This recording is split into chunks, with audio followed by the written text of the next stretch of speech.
Nerdrotic.com.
Thank you, everyone. Welcome to the Nerdrotic Nooner. My name is Gary Beekler, and I am live in North County, San Diego, bringing you all the latest from pop culture, the good, the bad, and the ugly. Hi, lots of ugly out there right now, quite frankly. But you know what? That's not you. You are a beautiful and lovely and talented chat, and I appreciate that you are here. And we have so much to talk about today. I don't know if we're going to get through a third of it, really. So let's, as people roll in, let's just welcome y'all, and I'll run down what I'm going to try to get through today. Galvin, welcome. Andy Howard, David B, Redneck Gringa, James Dugan, Finbar Hooley, Griffin Turbo, Barbara, Icon Bearer, Phoenix Tangent, and Xanthipus, Alexander Smith, Latino Slant. What's up, my friend? Master Sidearms, another Gen 42. Hail, Douglas Adams, B. Galindo, Hiram, T-Bagger 08. Well, where are all your friends? T-Bagger 1 through 7. Judicon, what's up? Eric Stoller, Phoenix Tangent, Travis Tabel, and Bill Lumberg. And all of a sudden, I get a error in my stream, but I'm just going to move right along anyway, because those tend to work themselves out. So what do we have to talk about today? Well, Hollywood is coming to the reality of a lot of things, and they are losing their effing minds, as they should, because they brought a lot of this on. Now there's articles out there, especially by our good friend Scotty Mendelson, rebutting some of our arguments. Of course, the COOF it factors in majorly in this. But aside from that, Hollywood should be thriving outside of theaters. And you've already heard my argument of how they could have kept them around. I'm not saying the theaters would have been profitable. I'm not saying some wouldn't close, because they probably would. But you would have softened the blow by taking a hit yourself, Hollywood, a hit that you're already taking, nothing's going to change. Not now, not in a year. The movies that you produced, that you could have put out this year, could have made some money, more money than they would have made on streaming. And you could have saved a few theaters. There was still the international audience. Tenet proved that, it pulled in, what, 300 million? That's not nothing. It's better than nothing. What's Black Widow going to pull in just going to Disney Plus, which I still predict that's where it's going to go. Because, we're getting everything pushed out to May, and you can't just fire this thing back up again, and you can't just start an industry back up again. And the movie theater industry is that, an industry. And if you lay off employees, you need to rehire them. Will you be paying them enough? Will they want to come into work? How long is it going to take for the public to feel comfortable enough to go into movie theaters? I think I've already seen a sample of this just in going to the gym. The gym here in San Diego opened up a couple months ago, and it only started reaching its limited capacity in the last week. So that was 2 months. And I think that's probably pretty realistic for something like theaters, that it'll take a couple of months for numbers to roll back in. And are they going to open up at limited capacity? Well, if they're here in California, they're going to have to, because Gavin Newsom is not going to let go of this power until it is taken from him. And that's the only way we're going to have to deal with this dude. And unfortunately, his ilk is entrenched here in the state. And that's why I'm leaving. If I thought there was a glimmer of hope that things could turn around, I might consider staying in San Diego. And I don't want to talk about that too much, because that's pretty much what my next video is going to be. But we are going to discuss the Gavin Newsom press conference from over the weekend. One of my dear members showed me something on our members stream. It was a news clip from Fox News that showed Gavin Newsom, and below it says, "Please come back." Now, he didn't exactly say that. Actually, he clowned the people who are leaving in California, dismissed all of their concerns, did not address any of the issues, because he never does. If you want to see how patient of a person you are, try to sit through a Gavin Newsom press conference and just see if he answers any question at all, even slightly, because he doesn't. He was asked directly about Disney, and he talked about inclusion. He didn't answer the question. He won't answer the question. And it's weird to be on the same side as Disney in this issue, but I am. They've lost 28,000 employees. They had to get rid of them. And, of course, the underlying factor in this is you blame the coof, and you know who to blame for the coof. But beyond that, Gavin Newsom said it in his press conference. It's the decisions we make that affect people directly. And this goes beyond partisan politics. My video is not even really about partisan politics. It's about the politics here. There is no partisan politics here as far as who's in power. So we need to start questioning that. And, for me, it's never been like go red team, go blue team. I think being an adult, it goes much further than that. There's a lot of nuance to every argument, but that's what it's turned into. Jeremy from Geeks and Gamers, my good friend, has the perfect description that politics is now modern day WWF. I hate saying WWE, sorry. And that's what it's turned into. It's just, I'm going to root for my team. And, well, some people are turning into Raider fans times 11 on one side. And we will discuss that, his addressing Disney, because that's not going to be in my video. As far as shaming people, dismissing their concerns, not talking about every problem there is in California, and referring to the past. When he was asked directly, he said, well, he actually agreed with me and many others that we were experiencing the best economy we had seen in our lifetime over the last 4 years. And it wasn't because of Gavin Newsom. And that's like saying, to your spouse after you smacked your partner, "Oh, I know I smacked you just now, but 2 years ago, I was awesome to you. I took you out to dinner. I took you out to a date. Why would you leave?" That was his logic in the argument. So we will discuss that a little bit. And again, that video will be out tomorrow morning. I've been working on it all morning and all afternoon. Then we're got to talk about conflicting Marvel Cinematic Universe rumors. We've got Doomcock, who's come out and said, "Are we ready for the MCU?" And I've made a couple of videos on that myself, based on just not on rumors, based on what we're seeing and what we've heard from Kevin Feige.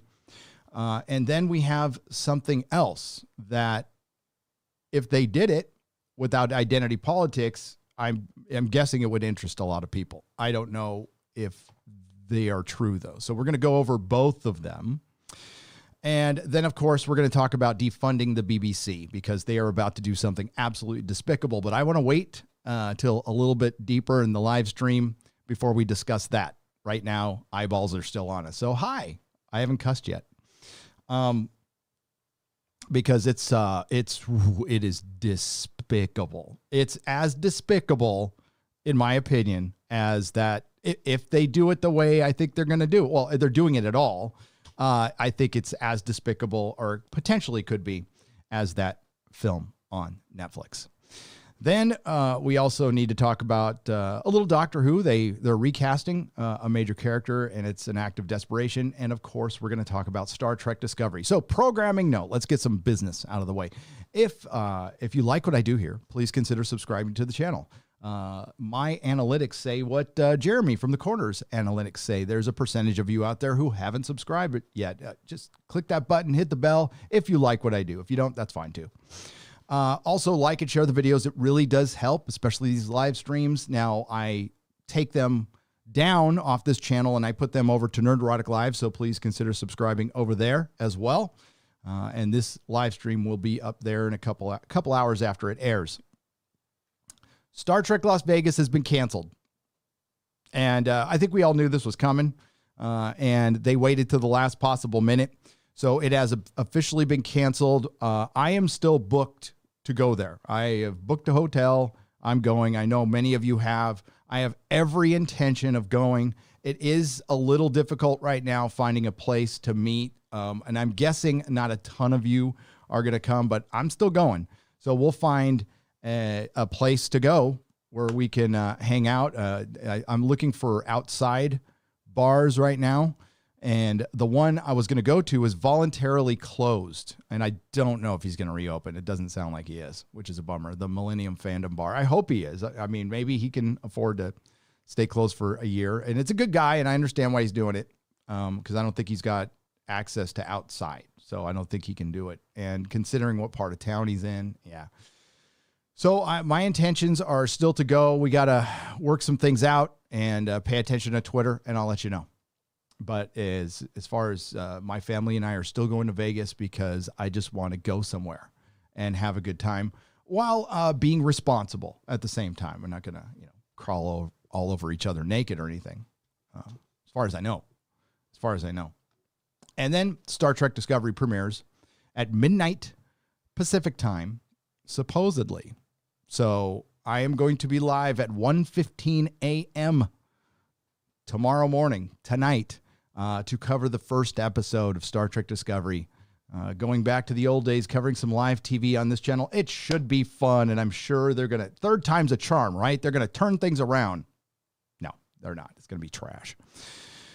Oh, so first, let's get to this is pretty big news, right? So let me get over here, and we are going to go over an article. Now, let's see I want to see the chat. Oh, Christ.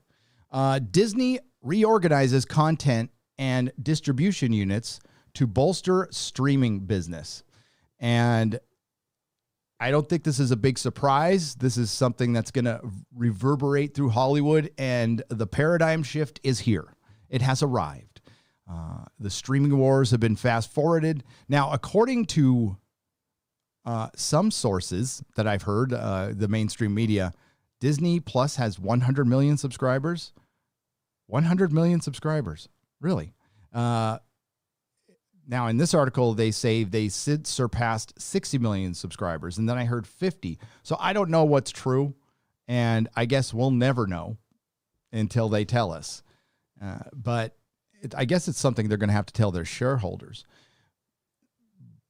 But this could be it for theaters.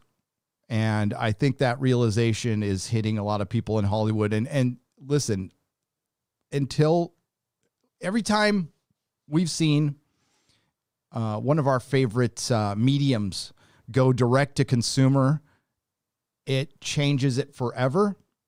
It lowers the value of that thing because obviously once it hits the internet, Tortuga, things go to Tortuga, we'll just say.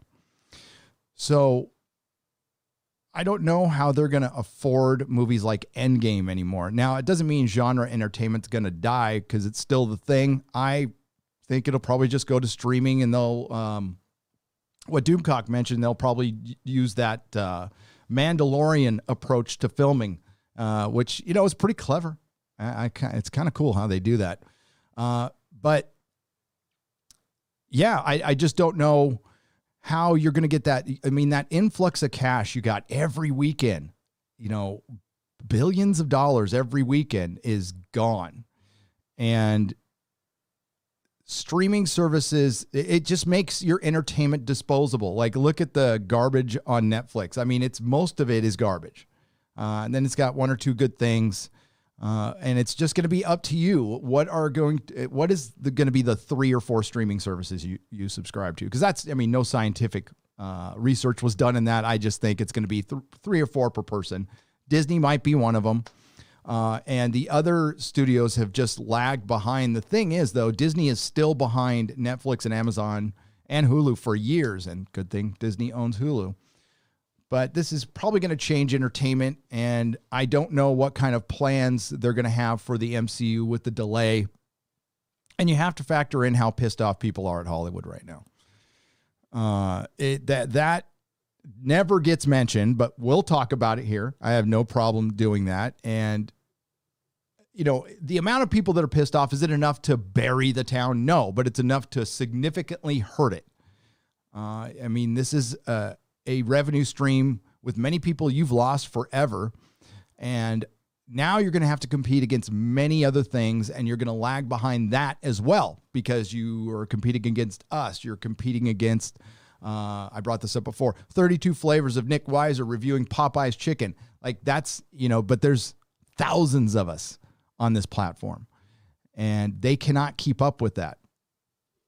And nobody wants to see anything polished on this platform at all. I mean, we're already starting to see that die. Clownfish did a good video on that, and yes, they mentioned me, but it was still a good point, whether they mentioned me or freaking world-class bullshitters or geeks and gamers or whoever, that these channels are getting more traction because, well, Collider was too polished, plus it was just boring. And you're hiring people, a lot of people who worked in those polished, like the Nerdists and stuff, not all of them were genuine nerds. As a matter of fact, it's pretty easy to pick them out. And you can also pick out the comedians that they hired, you know, the struggling comedians, or the actors or the struggling actors that they hired who, you know, went to Target, bought a couple of shirts and went, I'm a nerd. And then I'm going to read somebody else's writing off a teleprompter. That shit doesn't work. I would much rather sit through a bunch of and-ums with a genuine nerd. Hello. Not going to go over this entire article. It just looks, and this is an entertainment shift a paradigm shift for entertainment as a whole. We're including the sports ball. Yes, I put the crying LeBron face on my thumbnail. Hopefully it triggered all the right people. And the basketball ratings were down. NBA finals ratings were down on a year where Kobe died and they won the championship in LA, but leave it to LA to still riot after the championship and destroy businesses and destroy taxpayer, funded vehicles and that we get to pay for. And we are funding all the insurance companies right now because all that insurance money that these companies are getting, how do you think those companies are staying afloat right now? PPP money. So we're paying for everything right now with the printed money that the government is taking care of. And all this I'm talking about right now, the reorganization and the move to streaming and the extinction of movie theaters is all predicated on one single thing. You and I fucking bail them out. Hell no. Now, of course, they're not going to listen to us and they're going to go ahead and do it anyway. And they're going to get bailed out to the tunes of billions of dollars. And they get to maximize all of their profits. If I saw Hollywood collectively, this will never happen, by the way, collectively trying to soften the blow a little bit, I'd be more sympathetic to that because they do reside in California and it wasn't their decision to shut down. But that guy who's in office right now is a guy you put there, is a guy you support, is one of the guys you have in your pocket. But I guess he's not that much in your pocket, huh, Bob Iger? You're all understanding what kind of a politician, I was about to say something else, Gavin Newsom is. See, I'm very familiar with this guy. He was my mayor. And he was also attorney general of the state. and his rise to power on doing absolutely nothing. I mean, what he's most well known for is really pushing for gay marriage in San Francisco. It's something I personally have no problem with, by the way. And he did it before it was legal in the state, and he got his name, but he did nothing after that. You know, he married a couple of couples and made sure his face was there, and used that community to rise. I also know him for sleeping with his campaign manager's wife during one of the elections in San Francisco. That's the kind of guy who's going to moralize to us. But as far as governing, as far as like taxes and laws and business, the non-social aspect of governing, this guy fracking sucks.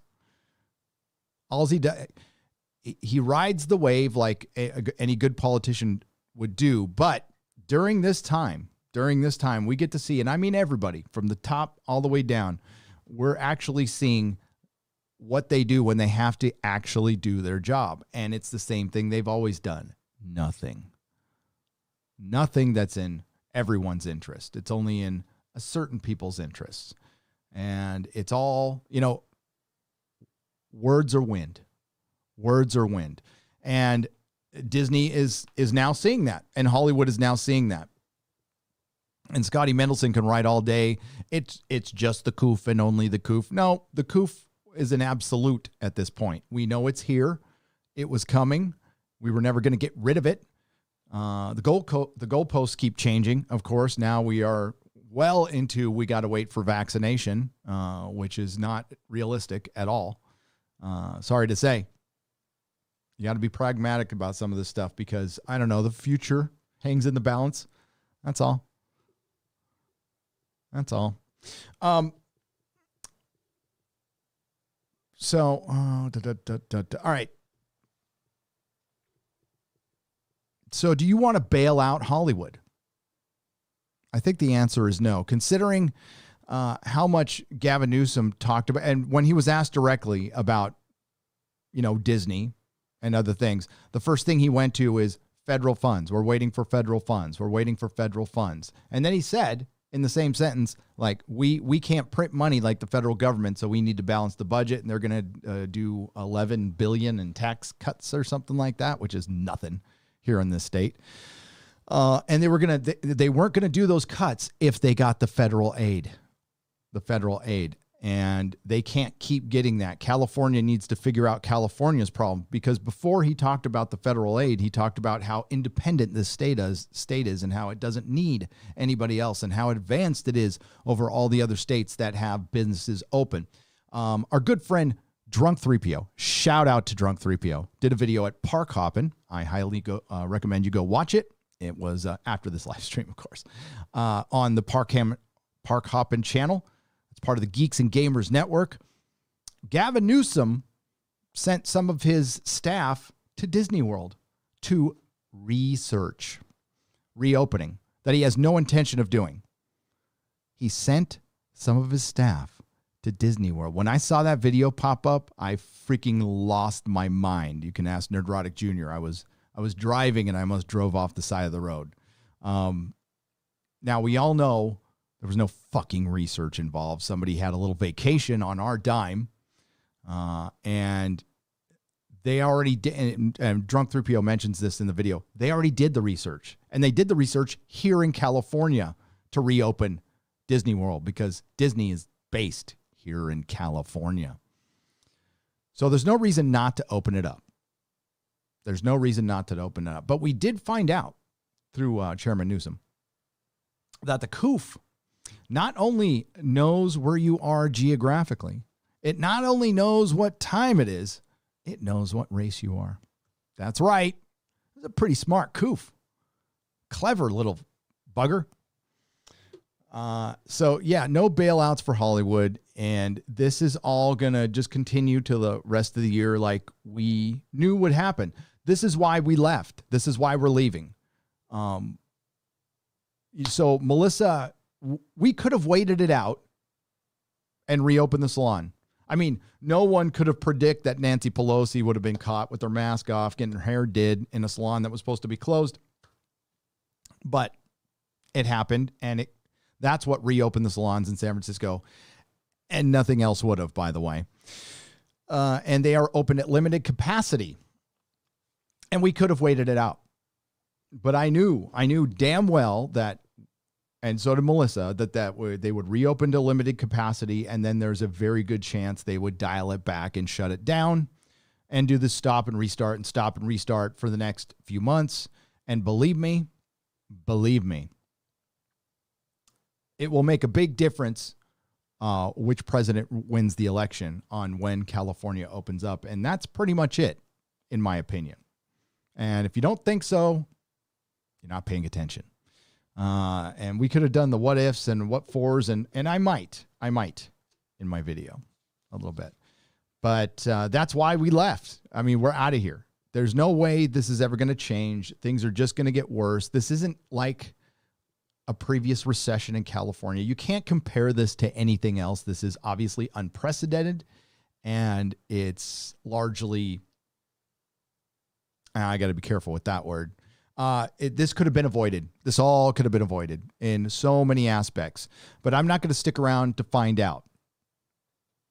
And I mean, like, listen, I was just recording the California video before this, and I don't want to spoil it, but I mean, I was in that mode because I was watching that press conference over and over again, and just didn't make things any easier, you know? So we're doing fine. This isn't easy, but we're doing fine.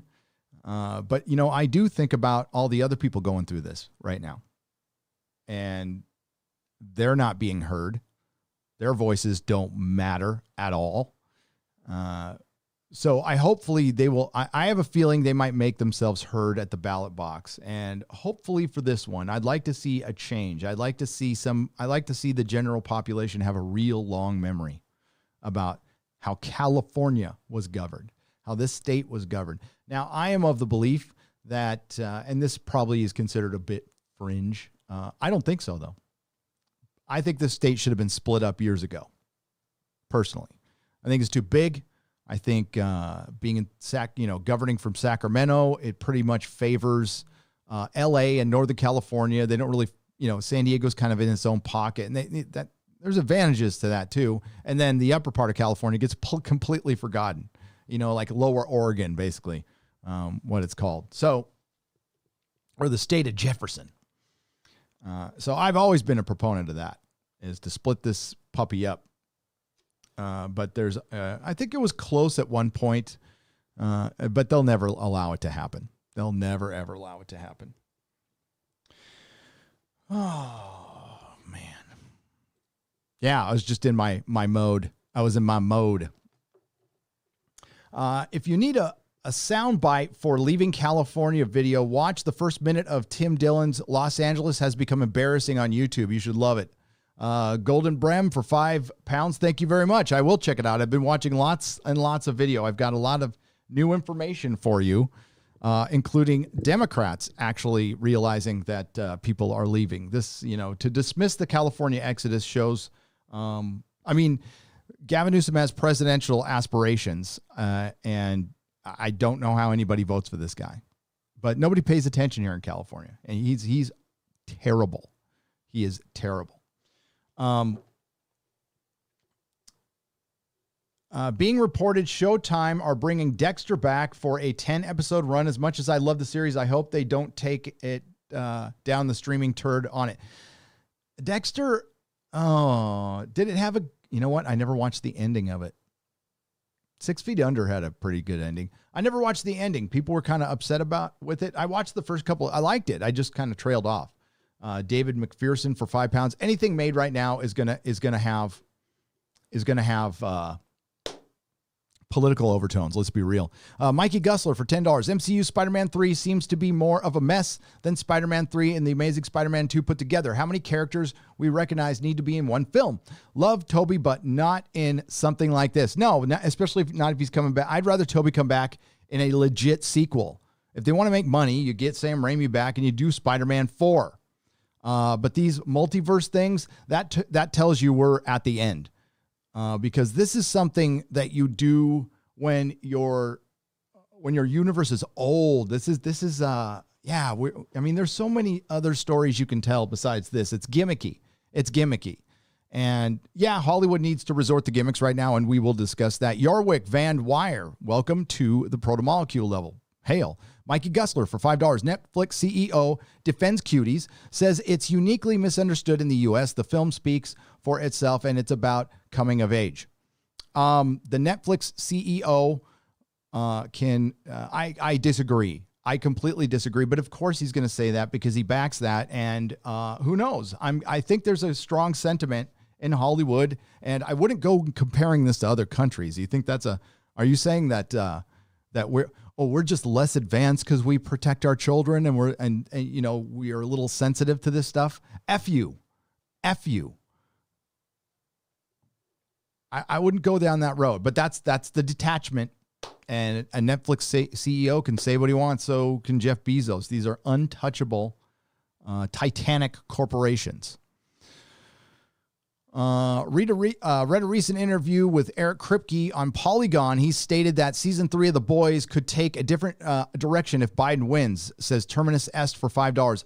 That you can say that for Hollywood. For Hollywood. You watch if he wins. All the politics will be dialed down. They'll probably even come out and say, we're really sorry. We want to heal after this. We want to heal, and we want to bring the other side in and start being empathetic. No, fuck no. It's way too late for that. But yeah, absolutely. And all of a sudden, I don't think you'll see them be critical of that administration. It's just a guess. Not that I'm Nerdstradamus or anything. But they weren't very critical of the previous administration. They were critical of Clinton back in the day. Saturday Night Live was very critical of Clinton back in the day. But that was back in the day. Not Another Dime gives me a thumbs up. Hail to you for $1.99. Yeah, tell me fucking Hollywood is going to lose their minds if the Orange Man wins. I can't get into this. But there's the project. Okay, so I really like a movie called The Boondock Saints. It's one of my top 3 favorite movies. It also has an equally good documentary about the director going insane. Well, okay, so there's that. And on the other hand, it says Veritas. So there's a project that came out with some news recently that really, think about it. I mean, I can't really get into it, but think about that flipped. How much that would be all over the news right now. Be trending on Twitter, be everywhere. Absolutely everywhere. But right now it's freaking idiot, by the way. Basically, they caught a guy saying that if Biden wins, it's going to be riots on the streets anyway, because we're gonna riot to set policy, which is exactly what they've been doing. This has all been funded. We've seen the U-Haul trucks. I hope U-Haul is doing their due diligence to stamp this out, by the way. I don't want to start associating this stuff with U-Haul. So I hope U-Haul, I like them as a corporation. They certainly helped me move. I hope they're looking into this. Gen Xer Slacker for $5. Hail, Gary. Been watching for about a year and love what you do. Can I get a shout out for my 50th birthday today from one of my favorite Gen Xers? Happy birthday, Gen X Slacker. Happy 50, half a century. God, we're getting old. Oh, my jeez. Ow. See, I say that. And welcome to the Geloja level. And welcome to the second half of your life. Welcome to the age of wisdom and pain. Ironcaster, welcome to the Geloja level. So I could not attend the Among Us Friday Night Tights thing last night. I apologize for that. I just had too much work to do, and I'm solo dad this week, so I have to hang out with my son at times. So yeah, hopefully we can do that again. It's just really hard for me to commit to live streaming twice in one day, honestly. And I had already done bagging and boarding and chatting that I do with Az every other Tuesday. Please go check out that episode. It's on his channel when you get a chance. It was fun. It was fun. I love doing that. I love doing it. So yeah, I got to save a lot of I don't want to spoil my video. I practically have, but I've got some new information, and actually you guys have been sending me more stuff, and you've been asking for another one because I haven't really said why I'm leaving the state of my birth. So the video will answer why I don't just stay in San Diego, because San Diego is not like Los Angeles or San Francisco. It doesn't have the problems those city has. Now, there is homeless, there are drugs, there are gangs, but it's not nearly as bad as those cities. And it's because it's more spread out. It's the geographical location. I mean, it's on the border, comes with that kind of stuff, but it's a cleaner city. It's better governed for sure. I mean, it's not perfect, and it's still in California. But it's, you know what? It's great right now being where I grew up at home, being near my parents. And, you know, in times like this, you want to kind of be around your loved ones, you know, circle the wagons, shall we say. And the in-laws are leaving too. It's not just us. And, you know, this isn't, again, easy. I'm not Joe Rogan. I'm not Ben Shapiro. I'm not Elon Musk. I can't hire somebody to go build me a studio and go plug in. I have to work. Melissa still has to work. My oldest son is overseeing our house while we prep it for sale. My youngest son is attending his freshman year in high school on Zoom. And I mean, that's hard enough. That's hard enough. He's had such a good attitude about it. And he's used to, you know, because he's on the spectrum, right? So he gets a little extra, you know, care, and he's not been able to get that. And I don't think many other families have gotten that either. And that's not anything I've heard Gavin Newsom even address in the last year. That's the parent side of me. There's a lot of things he's not addressing. This guy is, I don't think I've disliked a politician as much as I dislike this guy. And I'm saying dislike on YouTube. That's not the real description of how much I don't like this guy. So there's that. There's that. Those are my notes. Those are my notes. Let's get to, you know what? Let's get to those MCU rumors, shall we? They're pretty interesting. And this all ties into Disney again. Bob Iger quit Gavin Newsom's committee or whatever on reopening Disney. You know, got rid of 28,000 employees. Universal just got Lady Gravemaster just shot me this. By the way, she did a great job today. We got a lot of good stuff to go over. Well, no, it's not good. It's good stuff to talk about, but it's not good for people because Universal just let go of 2,000 employees. There's going to be a lot more of this. AMC probably won't be able to finish it. They'll probably shut it down. The China portion of that, I'm not really sorry for at all. Disney is connected to the NBA. Of course, the NBA has come out and said they won't be as woke next year. And listen, it all depends again on the presidency. So when and if the Orange Man wins,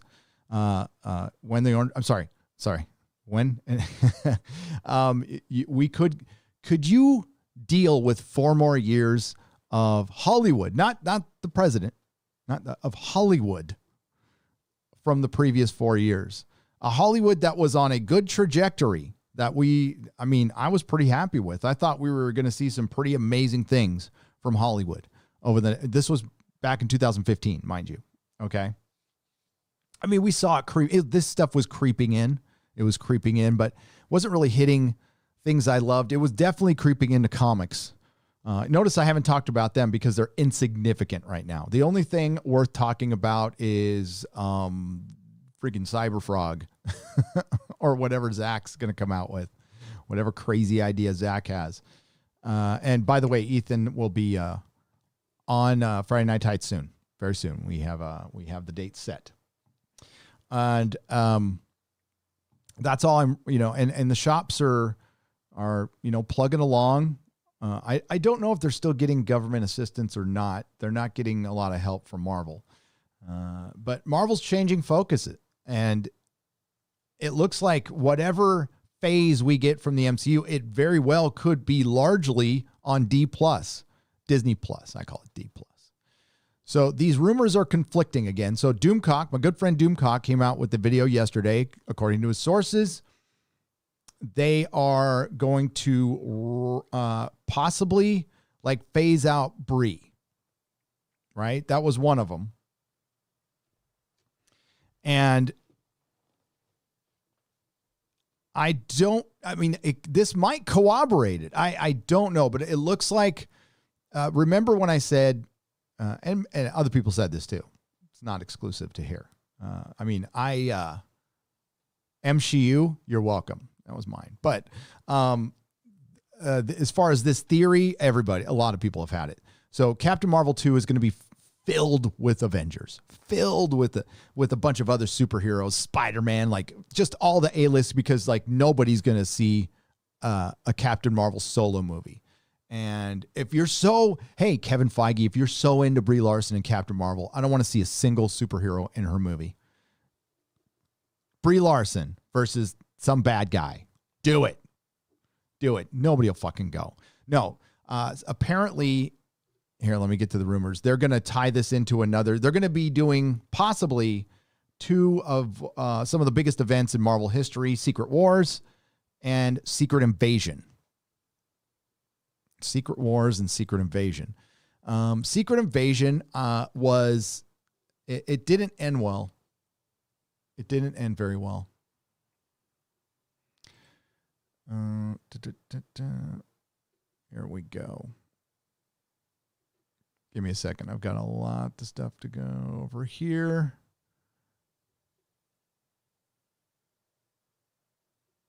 Oh, and we have some Doctor Who stuff to talk about too. All right, here we go. This is from something from MSN.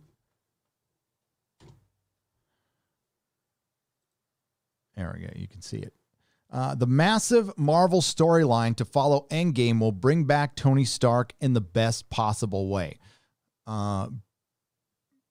If you watch that Robert Downey Jr. Joe Rogan interview, I put a clip of it in my last video.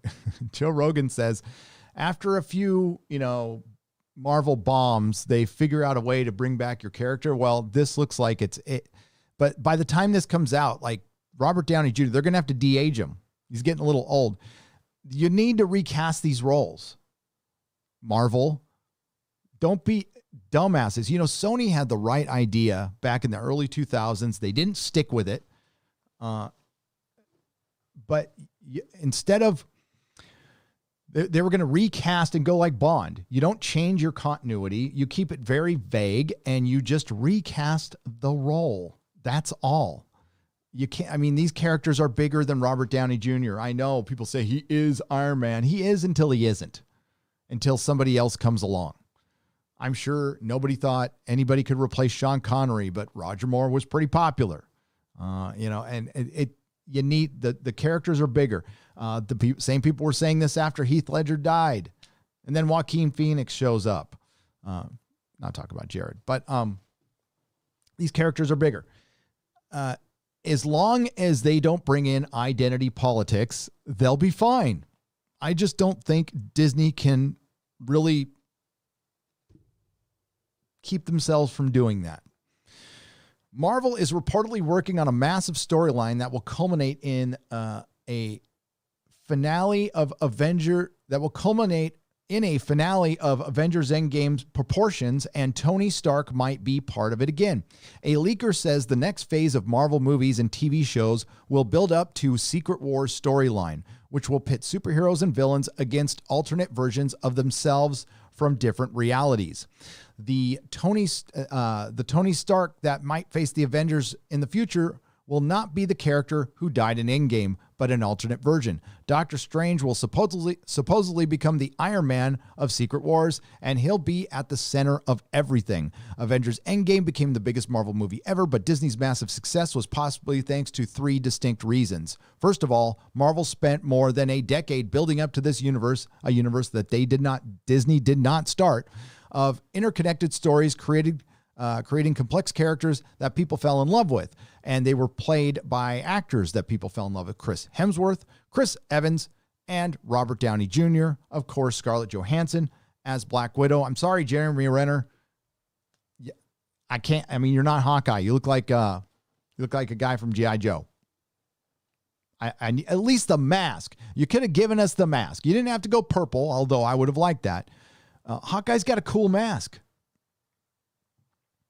Endgame delivered in all the way the fans expected. No. Well, no. Endgame wasn't very good.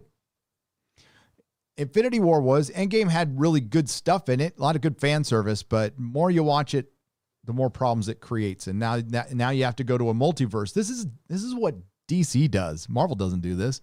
The film works as a standalone story, but it really shines if you also saw 21 films that preceded it. Finally, Endgame picked up on one of Infinity War's themes. The stakes are real, and the superheroes aren't necessarily going to survive. Marvel is obviously going to try to replicate Endgame's success, and that's why there's no Avengers 5 in Phase 4. We need time to become acquainted with brand new heroes that will replace the dead Avengers, as well as new Thanos-level villains.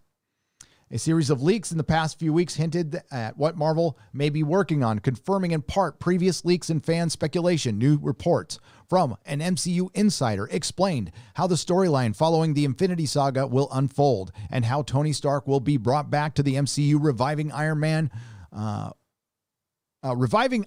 would ruin Endgame, but Marvel will do it all in such a manner that Endgame's legacy will remain intact.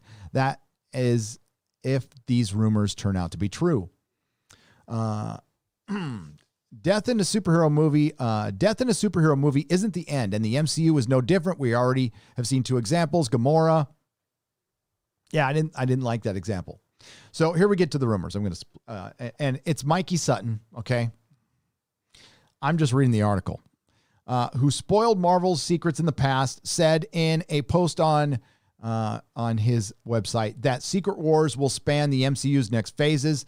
That's not to be confused with Secret Invasion, which is supposedly the title of Captain Marvel 2 and a different storyline altogether. But Secret Wars will not be a 2-event film. It will last 2 Avengers episodes. Instead, they'll span, or 2 Avengers episodes. Instead, it'll span the coming MCU phases and include both films and TV series. Each new installment will tell a different part of that story, whether it's regular Marvel movie or a Disney Plus TV show.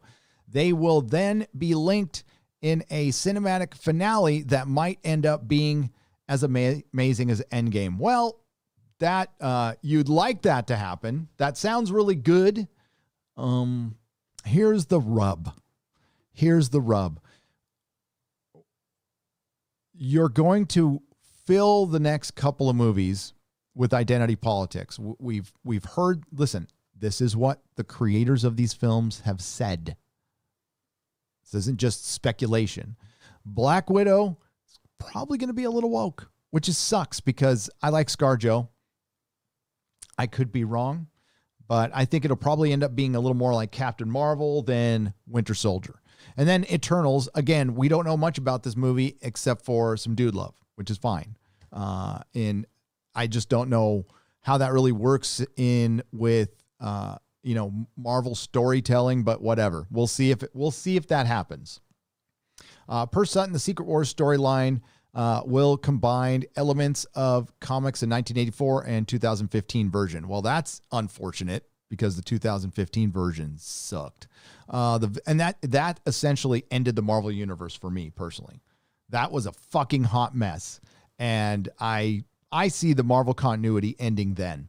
The villains will include Doctor Doom, Galactus, and Kang the Conqueror. That would be fucking awesome if they look like they do in the comics.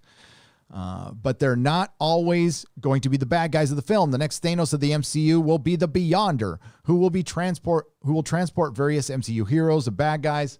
Now, I don't know what this is based on. It sounds fun. Why not? Let's just do a big Secret Wars with the Beyonder. Here's the problem, though. Respecting your source material. I discussed this in the Lord of the Rings video. Thanks for watching, by the way. And let me preface this for all the people who are going to get triggered. I have never been against including other people, other individuals into a film, creating new characters, building these new characters up, or using your catalog of 5,000 characters in the Marvel Cinematic Universe to bring in new characters. Maybe lift some of these Z-list characters up to A-list characters. Iron Man was a C-list character. Now it's an A-list character. You know, I'm not going to say it's as popular as Batman, but he might be almost as well known now when he wasn't before. Instead, you're going to gender and race swap a bunch of characters, so they're not going to look like they did in the comic books. That is important. See, Disney thinks they can wipe the slate clean and do something new like all of Hollywood does, and they don't think people will notice or care. Problem is, you can't have the best of both worlds with that because you got a built-in audience who's been cultivating this and loving these comics for decades. And if they go see a Fantastic Four movie and it don't look like the Fantastic Four, then it won't be accepted as the Fantastic Four. Sure. Right now, there are far more Marvel normies, I guess Marvel zombies. I guess we can call them Marvel zombies. That was the DC term for Marvel fans back in the day. Then there are actual comic fans, but everybody knows what Reed Richards and the Invisible Girl and the Thing and the Human Torch look like. But are they going to look like Jack Kirby's version in the comic book? The answer will be no. Are the X-Men going to look like Jack Kirby's version in the comic? No. Now, some of the things they mentioned in this article sound brilliant, honestly. I'm not going to lie. I don't think this is going to happen, but they're talking about bringing in Fox X-Men to take on Marvel's new X-Men. So it's, yeah, I mean, fuck, yeah, that would be cool. That'd be fucking cool to see. Totally. I love it. And the thing is, though, that was just brought up in the super chat. And if it's with the Fox X-Men, that's fine. I have no problem with that shit. But as far as Tobey Maguire is concerned, signing on in Spider-Man 3 and doing just a bit part, no. I want Spider-Man 4. I think you would actually make more money. You would. Spider-Man 4, directed by Sam Raimi with Tobey Maguire, would make more money than Spider-Man 3 with Iron Boy in it. It would. You want to talk about, that's the kind of thing you need to do to bring people back to the theater. So if they leave out identity politics, which we know they won't, and if they don't, if they stay true to the source material, because that is what's behind the success of the Marvel Cinematic Universe. It was Iron Man. Robert Downey Jr. looked like Tony Stark. The Iron Man, the armor looked like fucking Iron Man, and like all versions of it, which was brilliant. The Hulk wasn't a big success at all. And it was really kind of a mediocre movie. I didn't mind it. I thought it was okay. But it was a mediocre movie. I loved the first Thor movie. Love it. And these characters looked like they did in the comic books. That was at least half of the success. But then as time went on, you go to the last Avengers film and they're all in like these like matching white time suits, and Hulk is a freaking Birkenstock wearing hippie, and Thor is fat, and Cap is dirty all the time, and Robert Downey Jr. was Iron Man, but Scarlet Witch didn't look like Scarlet Witch. The closest costume that looks, it doesn't even look halfway decent really, is Captain Marvel's costume, but I prefer the sachet myself, but I'm a big sexist toxic male, so whatever. I don't know. How do you feel about that? It sounds like, here, I'll read some of the meat from this as well. The villains include, Secret Wars will involve pretty much all existing superheroes in the MCU, including those on Disney Plus. Sound overstuffed already? Not quite, as this tale will be told throughout several movies, blah, blah, blah. The Avengers won't face themselves, but alternate versions of themselves. A Squadron Sinister. The new X-Men will face Squadron Supreme, but the new X-Men will face some of their Fox counterparts played by the original actors. The new Magneto will be on the good side of things. See, that's when your big change is going to, right there. You can't, they won't and can't portray Magneto as he was in the comic books. You want to know why? Identity politics. Nope. Think about it. Just think about it. This is where they are hemming themselves in story-wise because they are so fucking politically correct now. You can't portray, the only people you can portray as bad right now is white people. Straight up. That's it. Swedish bikers selling meth and Yahtzees. That's why you're seeing so many Yahtzees. Plus, they actually believe they're around every corner, which they're not. But Magneto, was a bad guy and Charles Xavier was the good guy, but now he's going to be the bad guy. And I mean, we're already kind of seeing that. I'm paying a little bit attention to that new X-Men run. Listen, I'm not reading the comic. I have no desire to. I'm not reading anything mainstream. And it might not be Professor X, but that's how they're doing things. Everything's flipped on its head because there's certain people they can't portray as bad guys anymore. The report also notes that the MCU will feature the Spider-Verse as well in collaboration with Sony. See, this sounds bloated. I would keep the Spider-Verse shit out of it. And I don't know, would Sony collab? Maybe, I don't know, which already jives with rumors that said that Kevin Feige plans cameos from Sony's previous cameos for Doctor Strange in the Multiverse of Madness. And yeah, we did get an MCU cameo in Morbius, which is a movie I was actually looking forward to be honest with you. I thought the trailer looked pretty good. This sounds a bit bloated. If they spread it out, it could be fun. If Disney truly wants to bring everybody back, if they want to, stop attacking their fans, stop filling their shit with preachy politics and just make Marvel superhero movies, I think you would be successful. I don't think that would be a bad move. Do we think Disney will do this now? They might have to survive, which, I mean, it's great, but it also sucks. They did it out of desperation. They're like, fine, okay, we want the bigots back. Because that's what they think half of their audience is. Speaking of Doctor Strange, the superhero will be the Iron Man of the Secret Wars. You already said that. I hate them when they repeat themselves just to pad these fucking things. And listen, I only know of Mikey Sutton. I know he's like a scooper that other people have talked about. I generally, believe it or not, I generally don't give a shit about these rumors. They're fun to talk about once in a while. And, I don't have a log in my head how many were true or not. But I mean, this would, there's nothing I've heard that I hate other than this sounds bloated. Also interesting is the relationship between Stark and his local friendly neighborhood hero Spider-Man, but this time around it'll be Miles Morales, not Peter Parker, looking at Stark as a mentor. That I don't like because Spider-Man's Peter Parker. And Marvel's going to make a clear Marvel is going to turn Spider-Man into Miles Morales sooner than later, folks. Good luck. Good luck with that. When Miles Morales first showed up on the scene in Ultimate Spider-Man, didn't bother me. He was in another universe. Didn't mind the character that much. I got the book. I was a Spider-Man fan, and I just saw it as a different thing. I thought potentially they might be able to bring him into the main universe, and we could do something different with Spider-Man. He could have his Robin. He can have somebody he can mentor that would have a different name, a different power set. And I think that might have brought something interesting. But of course, they were just bringing him in to replace him. We'll see how much that works because imagine replacing Mickey Mouse. Could you do that? Because that's what Spider-Man is to Marvel. He is their brand. Peter Parker Spider-Man is their brand. Or was. For me, Marvel died the minute Disney bought him. They died at that very moment. And I talked about this. I will put this podcast up in the next week on my website.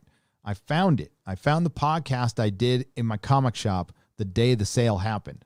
It's kind of a mess. There's 9 people talking all over each other, and we had one mic in an echoey comic shop. But it's interesting because some of us were pretty spot on with our predictions. Some of us were not. But it's a rumor, and we'll just take it as such.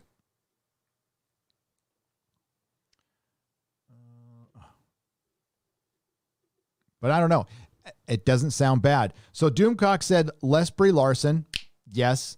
I don't know. I haven't seen anything other than, especially if they're going to, well, that's interesting. I'm working this out of my head. Sutton said that Captain Marvel 2 is going to be called Secret Invasion. And it's going to have nothing to do with Secret Wars. So what does that mean? Does that mean she's being pushed out? I don't know. We don't know for sure. We've heard that she signed some huge contract for multiple movies, but that's never been actually confirmed by anybody, I believe. And it seems to me that they really like her. The reason she came on YouTube was to rebuild her image, because she does not have a good image. She's not the most likable person in the world. So they're trying really hard to make her likable. Now, she seems the most happiest when she's talking about herself. So they said, hey, why don't you make a YouTube channel and talk about yourself? But say you're not going to talk about yourself. Okay, you're acting. Remember, sweetie, you're an actor. Act humble. Humble? Like the pie? Yeah. Average Political Joe for £2. Your last few streams, chat doesn't move. Glitch. Is it still not moving? Oh, no. God dang it. I didn't catch it earlier. It's not a glitch. It was just me. My mouse accidentally hit it.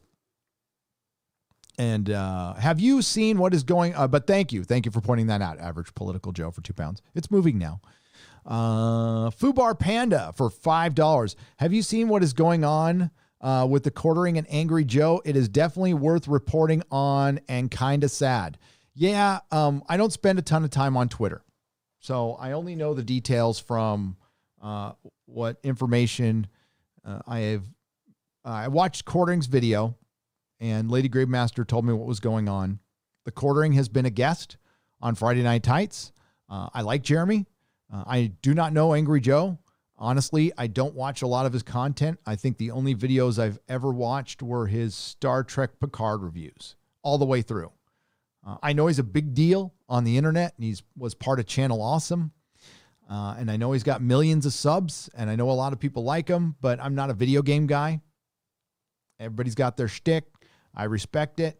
What I know of the argument is through Jeremy's video, he said that Angry Joe called him an ist. And it was after they had a friendly conversation, and Jeremy offered him an Xbox, and they seemed cool. But apparently Angry Joe has been spurging out about Orange Man, and apparently Angry Joe has like raging TDS. That being said, Jeremy, I believe, shared a private DM in defense, which that's his decision. He can do whatever he wants for his channel, and I'm not going to judge him for one thing. But I just don't think this is why I don't get involved in that shit. This is why I simply don't get involved. Once in a while, I'll get mad if somebody's accusing one of my friends like Doomcock of being something he isn't. And I got mad and I defended him. But when it comes to me personally, I'm not going to get involved in this shit ever. And one of the things I will never do, ever, is sharing personal DMs. That is a personal choice. Again, I am not judging Jeremy from the Quartering. I would happily have him back on Friday Night Tights. He is always welcome. And I am subscribed to his channel and I watch his videos. But I would never share personal DMs, even if it was in defense, because that's a private conversation. Now, I'm not under any illusions every time I speak in a direct message to anybody outside of Mrs. Nerdrotic. I imagine other people are watching me write that. And I can't think of anything I've said in a DM that would get me in too much trouble anyway that I probably haven't already said on a live stream. That being said, yeah, that's just my personal rule. Because I think while it's not as bad, if you're against like doxing, which I'm against, then I'm against sharing personal DMs. I also think that kind of drama, and Jeremy mentioned it in his videos, you share subscribers with other people. I mean, there's people who subscribe to me who subscribe to John Campea. I'm not a big fan of John Campea's takes at all, but I love Robert Meyer Burnett. I don't agree with everything he says. A lot of people email me, rightly so, saying Robert Meyer Burnett said this. Do you disagree? And yeah, but I still like him because we can't be like the SJWs. You disagree with me on one thing, so you need to not exist anymore. Okay, 5-year-old. But that being said, yeah, that kind of drama, it happens. It wasn't necessary. And, Angry Joe took the first shot. I think Jeremy has every right to defend himself, especially when it's a shot like that from such a bigger YouTuber, right? That punching down shit that they always bring up. If you're calling somebody an ist, who's on one of the people on your fellow, one of your fellow YouTubers, right? That's a dangerous thing to say. For example, Project Veritas just exposed that guy who said that Yahtzees should be deleted in the street. Well, there aren't any Yahtzees on the street, but the thing is, the narrative is that if you are conservative or right wing, or you even show any kind of support for the president, or at that, you just don't hate people who support the president and you welcome in, you're considered a Yahtzee, and that can actually be dangerous. We're seeing people getting deleted now because of that. And to further that narrative in any way is actually dangerous now. And I'm usually not a proponent of that stuff. I'm not one of these guys that say video games kill people, because they don't. People kill people.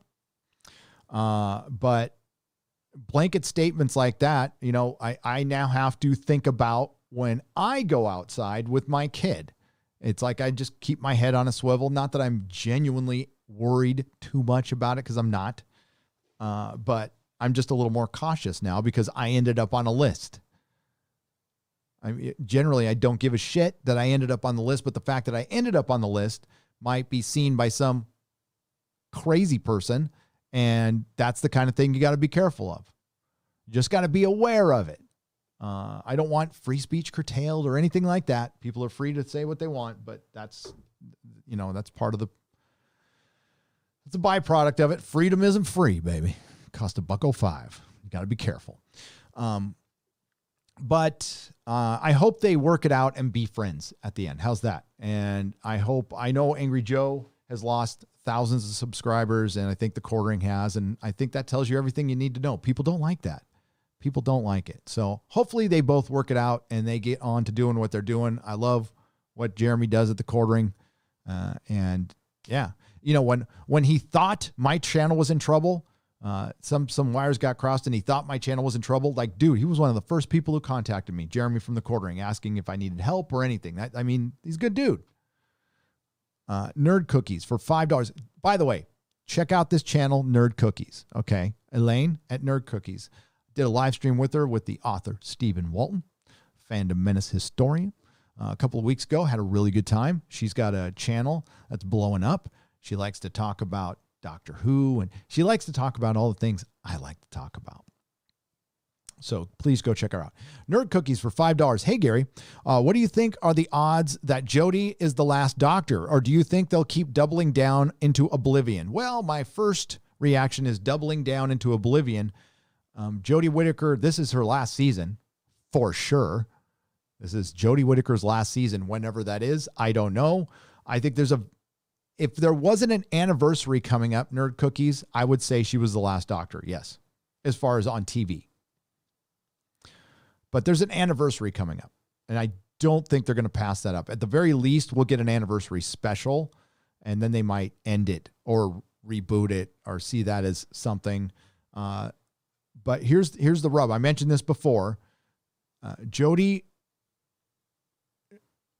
when Jodie's, I don't know what was behind the decision. Okay, I don't know if she quit. I don't know if the BBC changed their mind. Here, I told you in my video what I was told, and the sentiment is that they don't want a white doctor. She's still a white doctor. Bill Burr brought this up when he roasted white feminism. And that was the specific thing that was brought up, was white feminism and the fact that she's got a Karen haircut, believe it or not. And will it be a black female doctor? Would it be a black? Oh, it won't be a black female doctor, because they already gave us a black female doctor. And there's a reason they already gave us a black female doctor. So they can go back to a male doctor. You see, they're planning ahead. They're planning ahead. I have other news, but not now on that. But not now. You don't know though. You're going to start seeing projects canceled. I said this before. If the COOF goes into the end of the year, we're going to have a lot more to worry about than silly little pretend TV shows and comic books. And we're here. And if it goes on too much longer than this, there's going to be a lot more we're going to have to worry about. And certain states have recognized that and decided to open up. And those states will prosper. And the states that aren't opening up will take a lot longer. And there will be no federal government to bail your ass out if a certain president wins. If another one wins, then we could go. I don't want to be so negative, though. I don't want to be so negative. Things could get worse, though. Butterbiscuit92 for $2. Working and listening to you tonight. Hey, Butterbiscuit, thanks for the $2. And I hope you're having a good time at work. Finbar Hooley for $5. I was rewatching EFAP 58. You should step up to the booth box from the meme video. You should step up the booth box from the meme video. What? Finbar Hooley, what did I just read right there? I'll rewatch it. I can't remember. Was I on that one?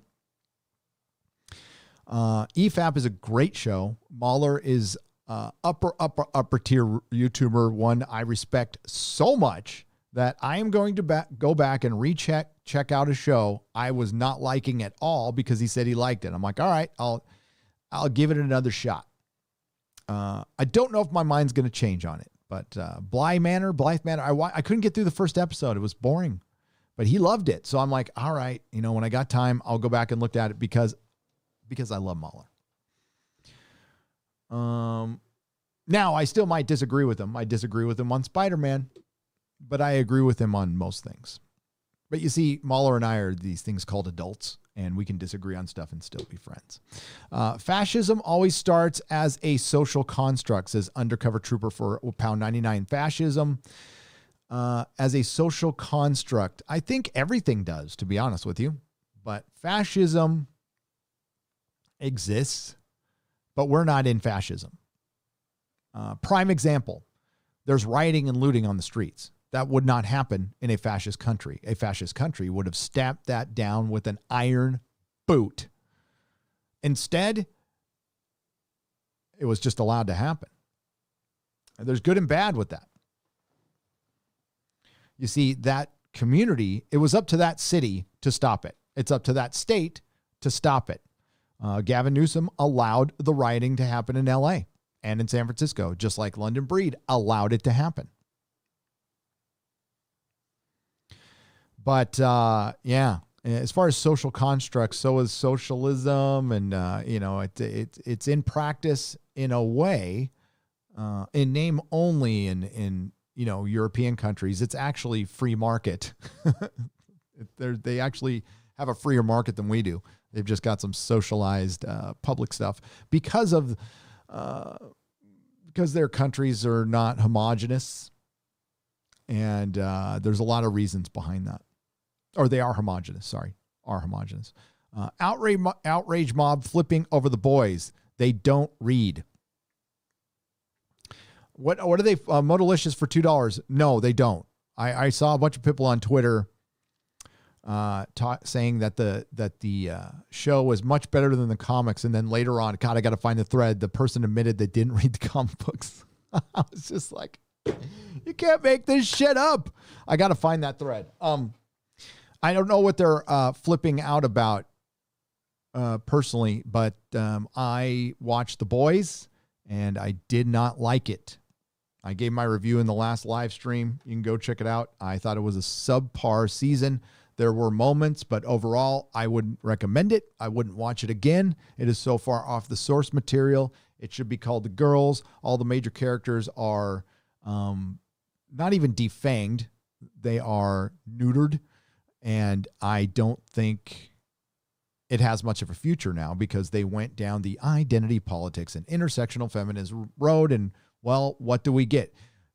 The intersectional feminists, the woke crowd always hitches their wagon to something that's successful. Now they're not even being patient about it. They get one good season, they think they have a mandate, and then they bury a show. Westworld, Legion, Mr. Robot, Watchmen was one season, Umbrella Academy, and now The Boys. Example after example. And I said that in my live streams. I chronicled it all. I guess Drinker came out with a video. I'm going to need a few more days to get my video out. But I'm going to go over all the examples of what happened to that show as compared to the source material, which is, Perry Chan isolated a great rant by Doomcock. Go check it out on his channel, where Doomcock essentially said what we've all been saying it, but he said it eloquently that, we're fans of the comic. That's that's that built-in fan base. Now, there wasn't a huge one for The Boys, and you can adapt it. You can make some changes, and I'm fine with some changes, but everything, AOC is a gender-swapped character. Grace is a gender-swapped character. They all the positions of power are gender-swapped, except for the dicks, you see? And also, its biggest offense, it was very CW and boring. A lot of sitting around on park benches and talking about our feelings, or sitting in diners and talking about our feelings, or sitting below pawn shops and talking about our feelings, or jerking off on rooftops. And that should have been funny. That should have been a great boys scene. And by the end, I was just all, this show's not fun. It's not fun. And then I watched all the behind the scenes clips, and that gave context to everything. Itchy Mitch, thank you for joining the Jaloja level. Hail. Ian Slater for $5. Do you think the burn in DSC will be symbolized to the real life situation? Do you think they would go that far? I am working a theory for all 3 seasons.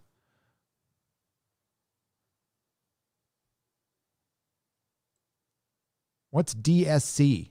I'm trying to figure out what DSC is. Ian, tell me what DSC is. I probably should know, but I don't know. So do you think the burn will be symbolized to real life situation in DSC? What is DSC? Tell me what DSC is in the chat, Ian. You don't have to super chat it. Just put it in the chat. I'll keep my eye over there. Gary, what up, dog? Throwing a shout out to you and all. Hell yeah. Thank you, Jaleel Kawas. How are you? Thank you for the $20. Back at you. I love seeing Eddie from Iron Maiden there. What's DSC, Jaleel? It's good to see you here, Jaleel. Thank you for the $20. I appreciate it. Douglas A. Burton for $4.99. Do you think the movie theater model will shift to a sports-like pay-per-view, relying on bars, perhaps restaurants, to show a flick to rowdy crowds? That wouldn't be a bad idea. I think they should try everything. And the thing is, this is what happens when these corporations get so behemoth and monolithic. It's impossible for them to move and shift and pivot on the fly, and they need to do that now. That's why small business is set to survive. But I'm going to fucking straight out say it right now. The Democratic Party in San Francisco and in California have allowed thousands of businesses to close forever so their corporate overlords can move in and take that property over, or people like Bill Gates can come in the city and buy up huge swaths of property, or the city buys the property and it becomes the property of the state. And then they start doling out. We already have Gavin Newsom mandating what companies can do with their board of with their board. Mandating inclusivity and diversity. The state mandating inclusivity. For one, the companies were already doing that. They were already doing it. That's why they're not fighting it, but they need to fight it. And I tell you why they need to fight it, because once again, they are the state is using race to try to exert more power. They don't give a shit who's in those boards, but they want to get in. And once they're allowed in, you'll never, ever be able to get them out. And it's dangerous. And if everybody is so afraid of tyranny, well, What gets us one step closer to tyranny? The state controlling everything, because then the state will become God. And then everything's the state's property. And none of us remember being in a feudalism, being in that kind of a system where if you hunted the Lord's deer or the king's deer, you would die. Well, that's what it'll be now. Everything will belong to the state. And if you steal something because you're hungry, well, that'll be an offense against the state. That's stealing from the people. So you need to die. Happened in Russia. A lot of people died. But that's one step, hyperbole. No, you're letting them in. You're letting the wolf in the door. And California allows that shit. And they're also putting pork on the recovery. That's something I cover in my video. Yes, they're adding pork. Sorry, it might sound good and socially awesome, but you're preventing a recovery for everyone. And you're just for one, the state is making assumptions that all these businesses are white, which they're not. And honestly, they're making it harder on these communities because a lot of these communities have small business owners. And you're making it harder for them to recover. But you know what you are? Small business owner of color. You're the same thing my wife's business was. A small business, female owned, partially owned by a member of the alphabet community. You are a noble sacrifice to the cause of the blue. So the blue can beat the red. Your life is inconsequential. Thank you for your sacrifice, Mr. So-and-so. We forgot your name already. Bye-bye.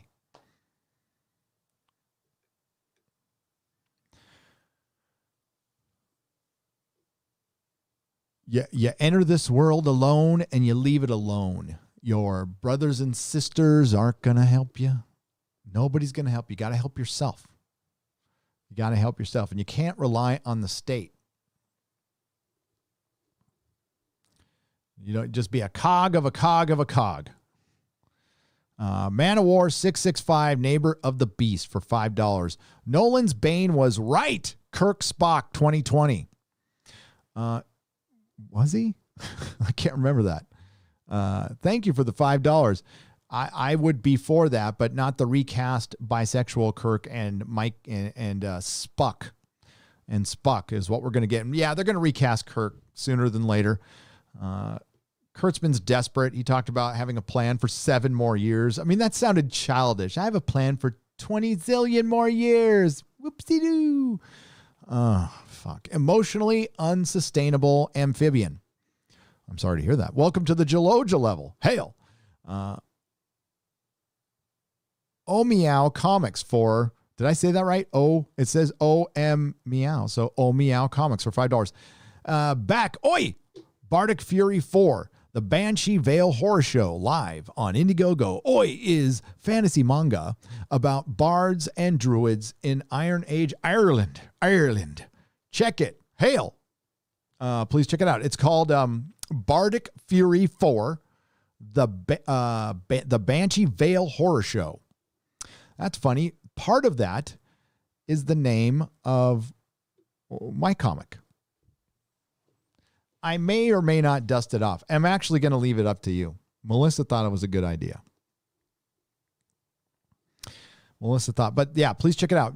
I'm sorry. Indiegogo. It's called The Banshee Vale Horror Show, and it's Bardic Fury 4. Thank you for the $5. Golden Brem. If you need a sound bite for your I read this one already. Okay, groovy. Okay, we got another article to get to. We got another, because I promised this one. I'm gonna save the BBC stuff to last because it's dark. And it'll turn off viewers probably, but it needs to be talked about. It absolutely needs to be talked about. And I hate being the fucking moral police. I'm not Mr. Moral. All right, I'm not. Get your freak on by all means. If you're an adult, if it doesn't hurt anybody, go for it. But, dude, normalization. It usually happens through, really good intentions. That sound like good ideas.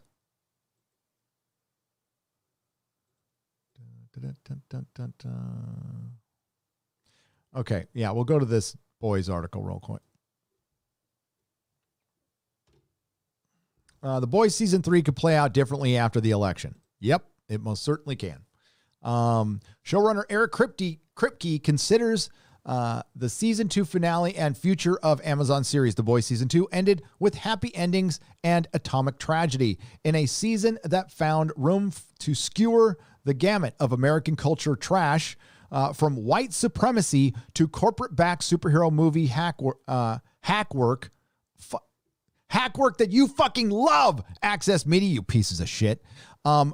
Wait a minute. The gamut of American culture trash, and it's just white supremacy and corporate superhero movies? Is that the gamut? Gamut? What about Antifa? What about Democratic policies? What about a presidential candidate who likes to let children rub hair on his legs and smells people? What about, a candidate whose teeth pop out? I mean, you certainly talked about the other candidate, but you never talked about a single issue. You clowned Hollywood a little bit about, casting gay characters, but you guys didn't understand the context of that. They were clowning them that they weren't, that Marvel wasn't inclusive enough. It wasn't clowning Hollywood. It was clowning Disney for not being inclusive enough.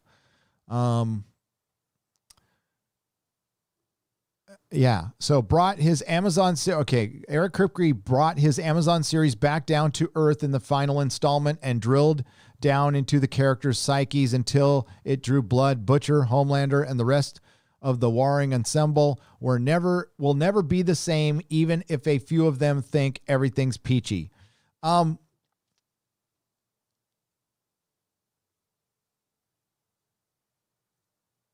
trying to think what's really different from the end of season 2. For most of season 1, Butcher thought his wife was dead, and then she wasn't, but now she's dead. So he's in the same place he was in season 1. Butcher didn't grow as a character. He didn't change. He became a little darker, maybe, which is what he was. See, he wasn't the Butcher from the comics. Homelander is still crazy. He's just a little more in check, but he didn't grow as a character or change. He's just still Homelander. Becky's dead. The female watched her brother die. She still doesn't talk, but she got to dance. So I guess that's growth. Frenchie, we got some background, but he just roots on the female. So I don't know. Mother's Milk is a chauffeur that gives people attaboys. And he got to give his daughter a penguin, but I don't know what his character growth was. Yeah, I mean, the Access Media says a lot of shit. Saying shit doesn't make it real. I don't know if they even fucking watch these shows. I am guessing most of them don't. They'll watch pieces here and there on their cell phone when they're in line at Whole Foods getting their soy sandwich or whatever the fuck they get. And then they go home and they watch a YouTube clip, or they watch fucking Charlie on Emergency Awesome describe the show to you. And then you write an article that is partially filled with things that Amazon wants you to say. I mean, this is Polygon. It's fucking trash. So the gamut of America, white supremacy. Yeah, this narrative that we made up over the last 4 years that stems from communism, the Communist Party, the Marxist Communist fucking party. We decided to use that because it was a failsafe, basically, and consequences be damned. That there's more nuance to this stuff, and we're just going to straight up call. I mean, where do you go from there?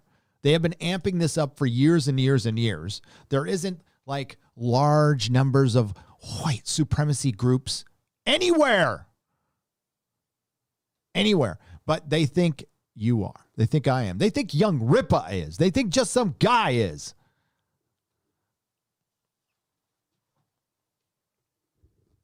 And it's it's little pieces of shit like Eric Kripke who don't really believe in any of this stuff, but it is vogue right now. It is in. So I'm just going to roll with what's in. Talented show writer. Yeah. But I don't know shit about this guy. He probably does, to be successful in Hollywood right now, You have to be talented, but more importantly, you have to know how to compromise, suck on the knob, bend the knee, and bullshit. That goes way before talent. Look at Alex Kurtzman. How did he get his job? Except riding on those little coattails of his mentor, Jar Jar Abrams. It wasn't because of the talent. It was because of his association to some numbers that were successful. Kripke, people liked him. He did Supernatural. That was a good show. I liked it. Was it the greatest show ever made? No. It was the most non-CW CW show for a little while. That was about it. It was also, as brought up, pretty fucking butch, pretty manly. And all of a sudden, Eric Kripke, everybody's a male feminist now, and they were raised gender neutral. Do you fucking believe any of this shit? These are fucking posers.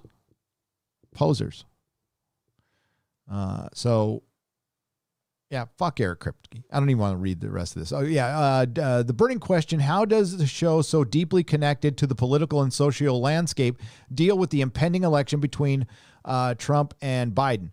In broad strokes, the boys will be the boys. Find out more about Kripke's thoughts in season 2 ending and below. Blah, blah, blah. We're not making any statement about AOC at all. So, by the way, for those of you who think they were turning the flipping it a little bit, they're not. He says it right here. We're not making any statement about AOC at all. As we were designing the season, it came from a simple screenwriting math. Let's talk about the character you would least expect to create the biggest surprise.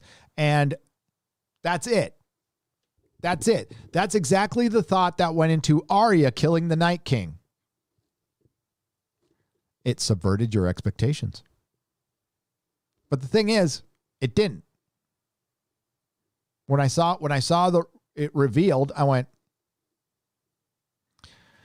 And then we built a backstory and biography that will reveal in season 3 and why she's doing what she's doing and how she's not who we think she is. So it just came from that. So I'll tell you, this is woke storytelling. So she's either working for Vought and a bad person being manipulated by a man, or an ultra powerful woman making the necessary calls that she needs to make that men can't. Frankly, my hesitation in the room was like, I don't want people to think we don't love AOC because we love AOC.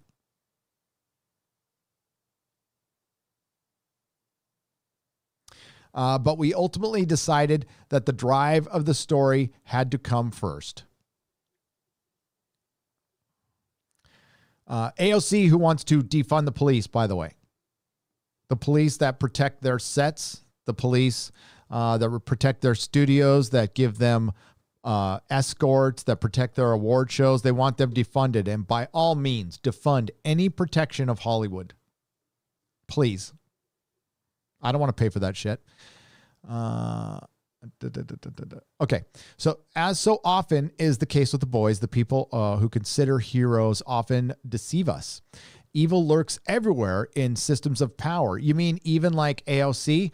On that note, will November elections have an impact on season 3? Is it the same show regardless of who's in power? A fascinating question. And we have discussed it. I've never been asked it. Listen to this. I've never been asked this.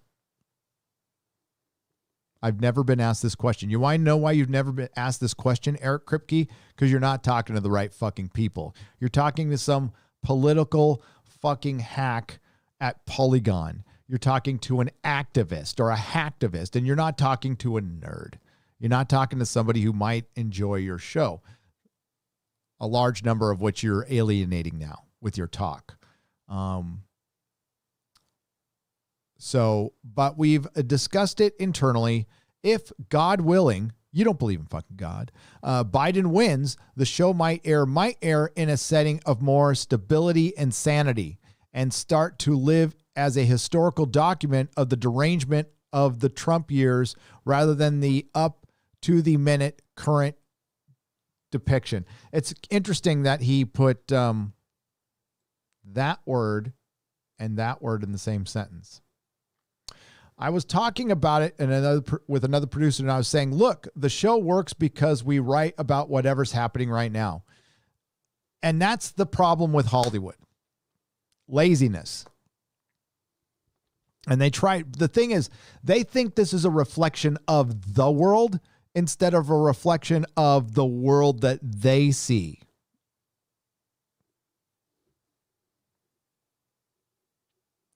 During season 2, we wrote a whole issue that's happening in season 2 about being written a year and a half, 2 years ago. And they just happens to be also current day. No, you guys just keep fucking recycling shit. The show continues to grow into its own thing, having ties to Garth Ennis' original comic book. How is the Butcher reflective of the changes you're making? Do you think he's on the same path as the comic version of the character? It's actually funny. While we make a lot of changes from the books, we really try hard to keep the tone. Garth's book is like a scathing satire of post 9/11 America. And obviously we live in a very different era, so we've had to adjust a lot of our story and targets to reflect what is happening today. In terms of the Butcher, it's funny. I see my interpretations of the Butcher in the comics as reasonably similar. Nah.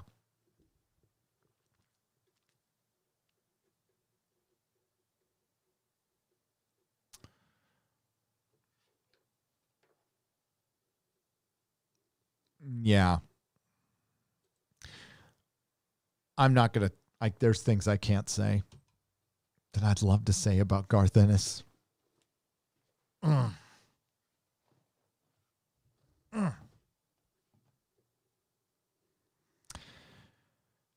Just think, hypocrite will come to mind. Hypocrite. But I love Derek.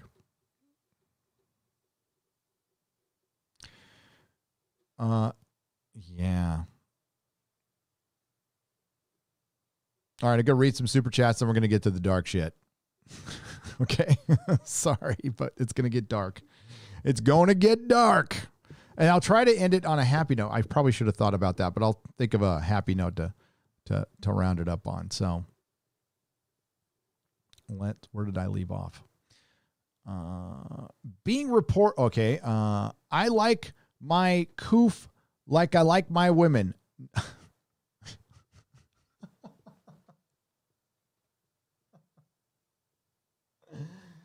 Oh, okay. This is a super chat from Handshot First for $5. Your reaction to this may vary.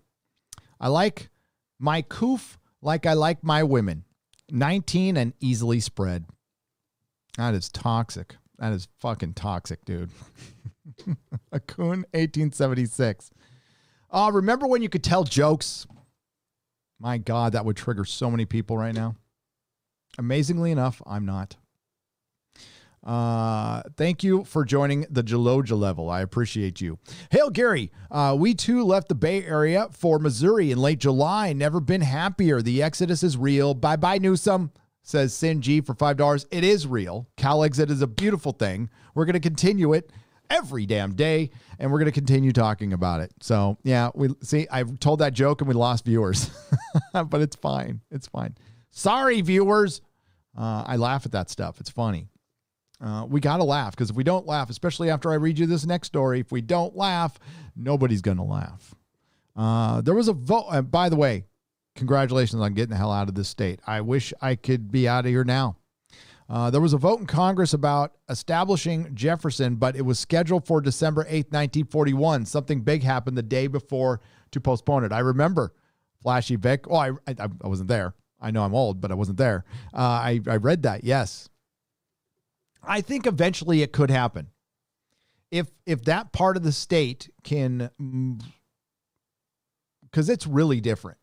Like, it's really different. And Gavin Newsom is a San Franciscan dude. He is not a Californian. He's a San Franciscan. They are two completely fucking different things. I mean, like, a Californian in a lot of ways is different from, and listen, we're so fucking arrogant over here. When we go abroad, we say we're Californian and not American. And apparently that makes a difference.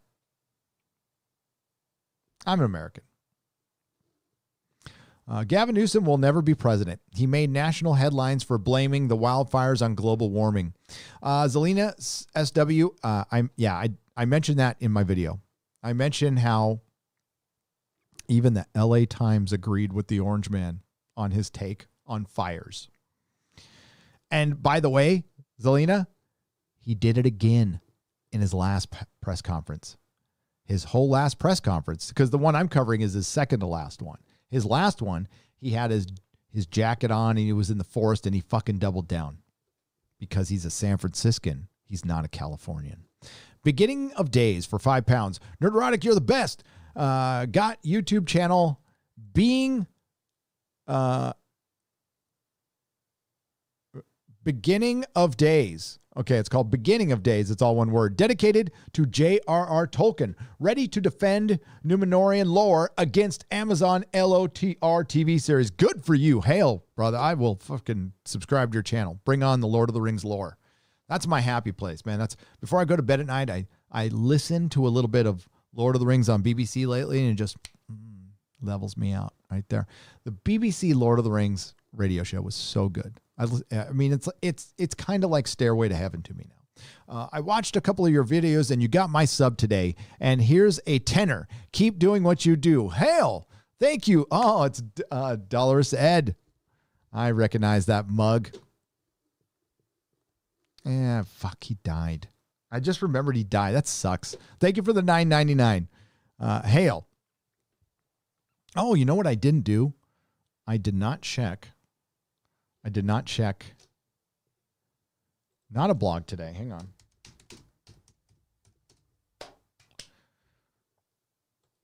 Let's see if, nope. George R. R. Martin hasn't posted anything since the 7th, since he got his birthday present. He hasn't complained about football or anything.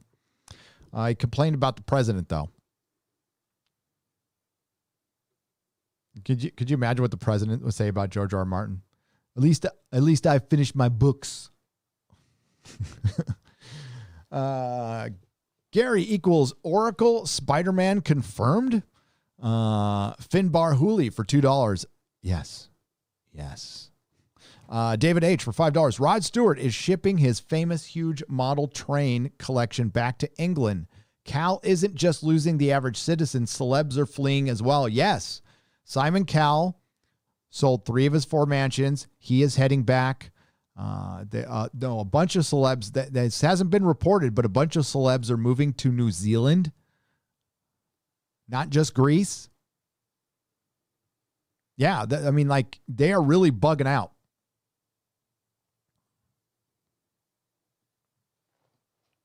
They are bugging out. And the biggest difference is public confidence. You know, the Consumer Confidence Index? Well, something we've never really had to deal with in this country that's not true. In modern times, we have not had to deal with politician confidence index and system confidence index because our system was solid. Had a bumpy road in the 60s. Since then, it's been pretty solid. In certain states, it's not. I have no question. By the way, if I look outside, the sky is blue, birds are chirping, people are going to work. I went and got coffee. The power grid is on, internet is working. It's not the fucking end of the world. It's not the apocalypse. But there is in LA, in San Francisco, in Seattle, in Portland, in some American major cities, a loss in confidence of the police department and local politicians. The local politicians actually believe that they are free of consequence. They think they are doing the right thing. They think they're going to stay in office after this. No. Not everybody's going to go burn shit down. Most of us are just going to go to that fucking ballot box and vote that asshole or ass hat out. And the Brits are going to leave. But it ain't going to be much better for you guys if you stay locked down too much longer. There's already people getting a little restless over there. Gen X only good generation, LOL, says Super Toad 1 for £2. I don't know about that. I listen, there's a lot of us who are great. Absolutely. And there's baby boomers that I like.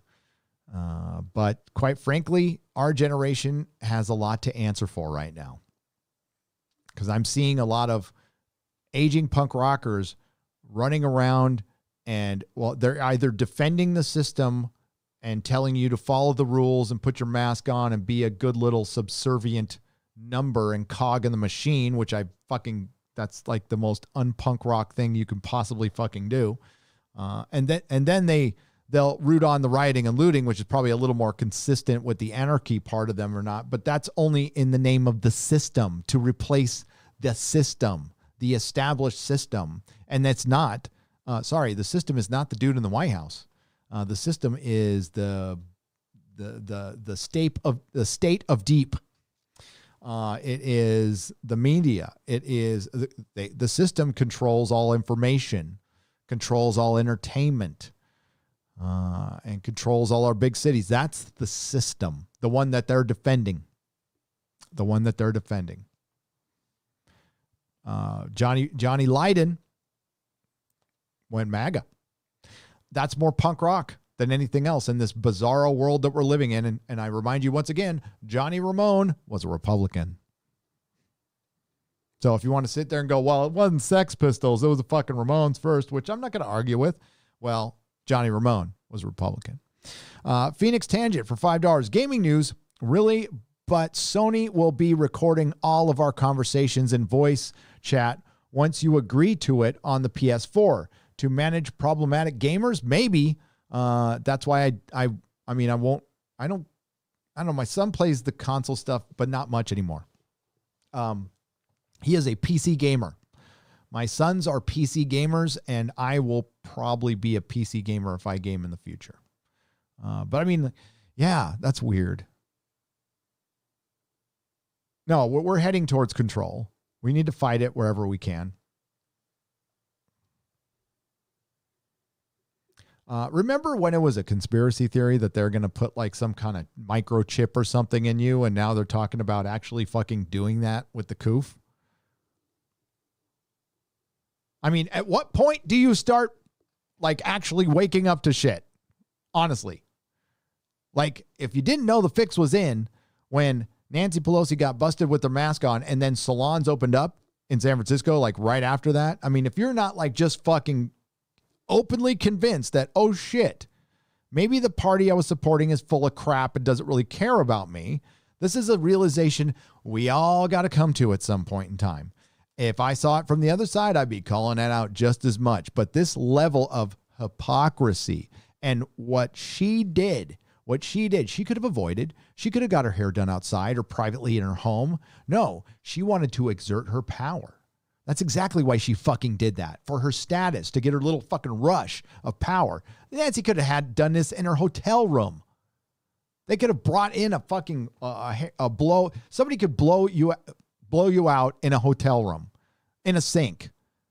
No, but Nancy Pelosi wanted her status. She wanted people to run around and serve her because she needs that in her life constantly, because that's what she's used to, because she is a member of government and they are above us. It's the government class. You want to watch my video tomorrow. Mikey Gusler for $5. Reliable source says that Leto is talking with Warner Brothers at AT&T to star in a Joker Harley Quinn film. Ayer also shared VFX work on his cut for Suicide Squad. Thoughts? I like David Ayer. I really like his sexualized version of Harley Quinn because Margot Robbie did a good job playing it. Personally, I don't like that costume, though. I like the original one better. I would be interested in watching the Ayer cut of Suicide Squad. Honestly, more interested in that than I would be the Snyder cut, because I think Suicide Squad actually had great potential to be a great movie and just wasn't. It looked fun, had a good trailer. Yeah.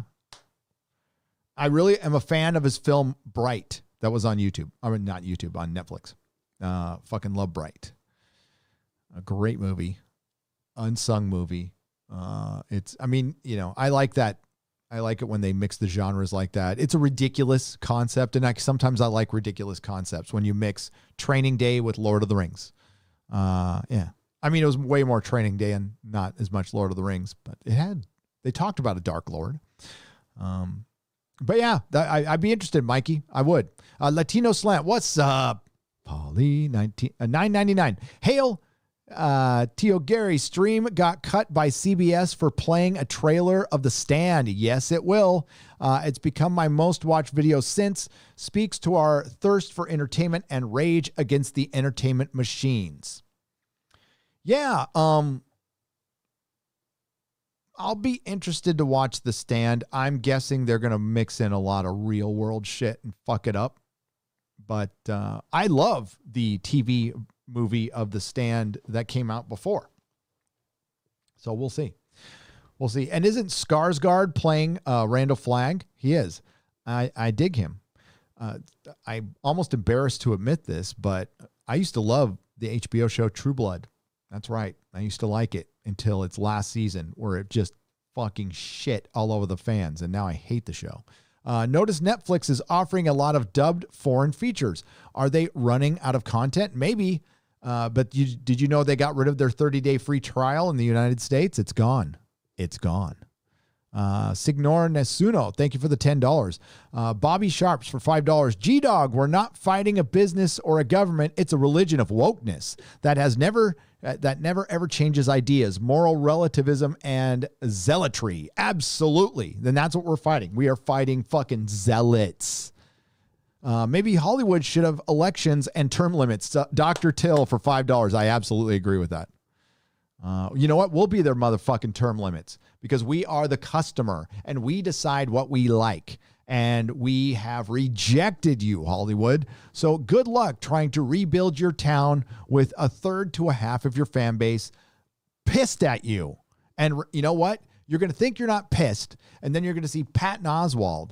So one of the things that we will, because this happens all the time, by the way, all the stars that you saw getting uber political, most of them, unless they're already really established, their careers are over. Their careers are over. I could go down a list. Where stars get super political and they become the thing of the moment, and then they're wasted and gone forever. And if they just, I don't know, even been respectful, they'd be okay. But it's not just political, by the way. You can get political and still be respectful, and people aren't going to get mad. Robert Downey Jr. gets political, but he doesn't like straight up, call you an asshole that I know of. But he's also well established. But when you start like straight up calling your paying customers assholes and we don't want you around anymore, then they tend to not come around anymore.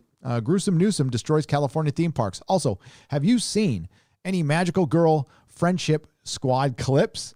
It's a sci-fi new adult animated comedy. Red Wolf Corp revamped for $5. I only saw what Young Ripa showed on his video, and that was enough. It was funny. It was hilarious. It was hilarious. Apolloni's Minion for $5. Here is a few dollars to keep the streams going. Your gift is coming along. We'll be seeing you soon in Las Vegas. Good luck with everything. Yes, as of now, still going. Still going. I am going. Even if we got to meet at if we go meet in a sitting area in some casino, where it's usually like a bar or a stage that's not being used I don't care. I'll figure it out. But I'm going. Fuck it. I bet you there's a place. I don't want to say it out loud, but I'm guessing I could probably rent a place that's outside where we can be responsible and hang out and not be super spreaders. I don't want to be a super spreader. If you wish to read Marvel's Secret Invasion, don't. I already did, buddy. Go buy secondhand the Avengers Earth Mightiest Heroes animated series on DVD on Blu-ray. They handled the story so much better in the comics. I could not agree. If you guys haven't heard of that, right before Marvel was sold to Disney, they did a cartoon called Earth's Mightiest Heroes. It is the best Avengers cartoon ever made. It was right up there. It was as good as Justice League Unlimited. It was that fucking good. Now, is it the best Marvel cartoon ever made. No, that is X-Men, the animated series, and then followed closely by Spider-Man, the animated series, and then followed closely by the Spectacular Spider-Man, which was really fucking good too. And like, yeah, as soon as Disney took over, their characters changed for the worse. Derek McManus for £2. Going all in. Dave Cullen on Friday Night Tights. We are trying. We are trying very hard to get him on. Okay. It's time for the darkness, ladies and gentlemen. It is time. So fair warning. Somebody asked me to make a video about this. I'm just going to talk about it in the live stream. I need to find out more about it. I'm actually reading this whole article for the first time along with you guys. I'm going off a headline, but I'm guessing I'm not going to like what I hear.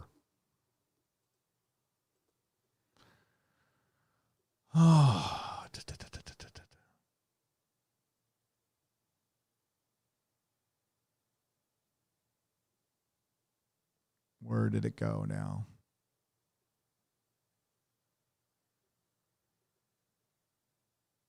Hang on.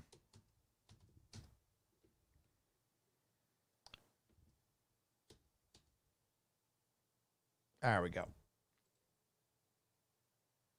Now, the reason I waited till the end, because this is going to get us demonetized immediately. And right now, normally I don't trip on that stuff, and I understand that that's the last thing you want to hear, and I get it. And I try not to talk about it too much. But right now, like, my family is living without a net. Listen, we've always been small business owners so that life is living without a net, but having to rely on YouTube to pay our bills is not a place I want to be very long. I really don't. But what Melissa does right now is she goes back to San Francisco every couple of weeks to do some clients up there, and then she does some work down here, and it's fucking exhausting. And she has to drive. She has to drive to each of those houses. She doesn't have an assistant. She usually has an assistant. She's like running in all her own equipment and everything. Yeah. And, but that's what we have to do. We don't have a fucking choice. We don't have some magic fucking fairy dust that's going to bail us out. We can't pick money off the fucking money tree. And we're not Ben Shapiro and Joe Rogan, who are making noble sacrifices by leaving California, and good for that. I don't blame them. And they're going to probably make a lot more money getting the hell out of here, because there's no reason to be here. All the stuff that was cool about the state is gone. It's gone. But this is some shit. This is some shit. And I'm guessing there are some people really pissed off.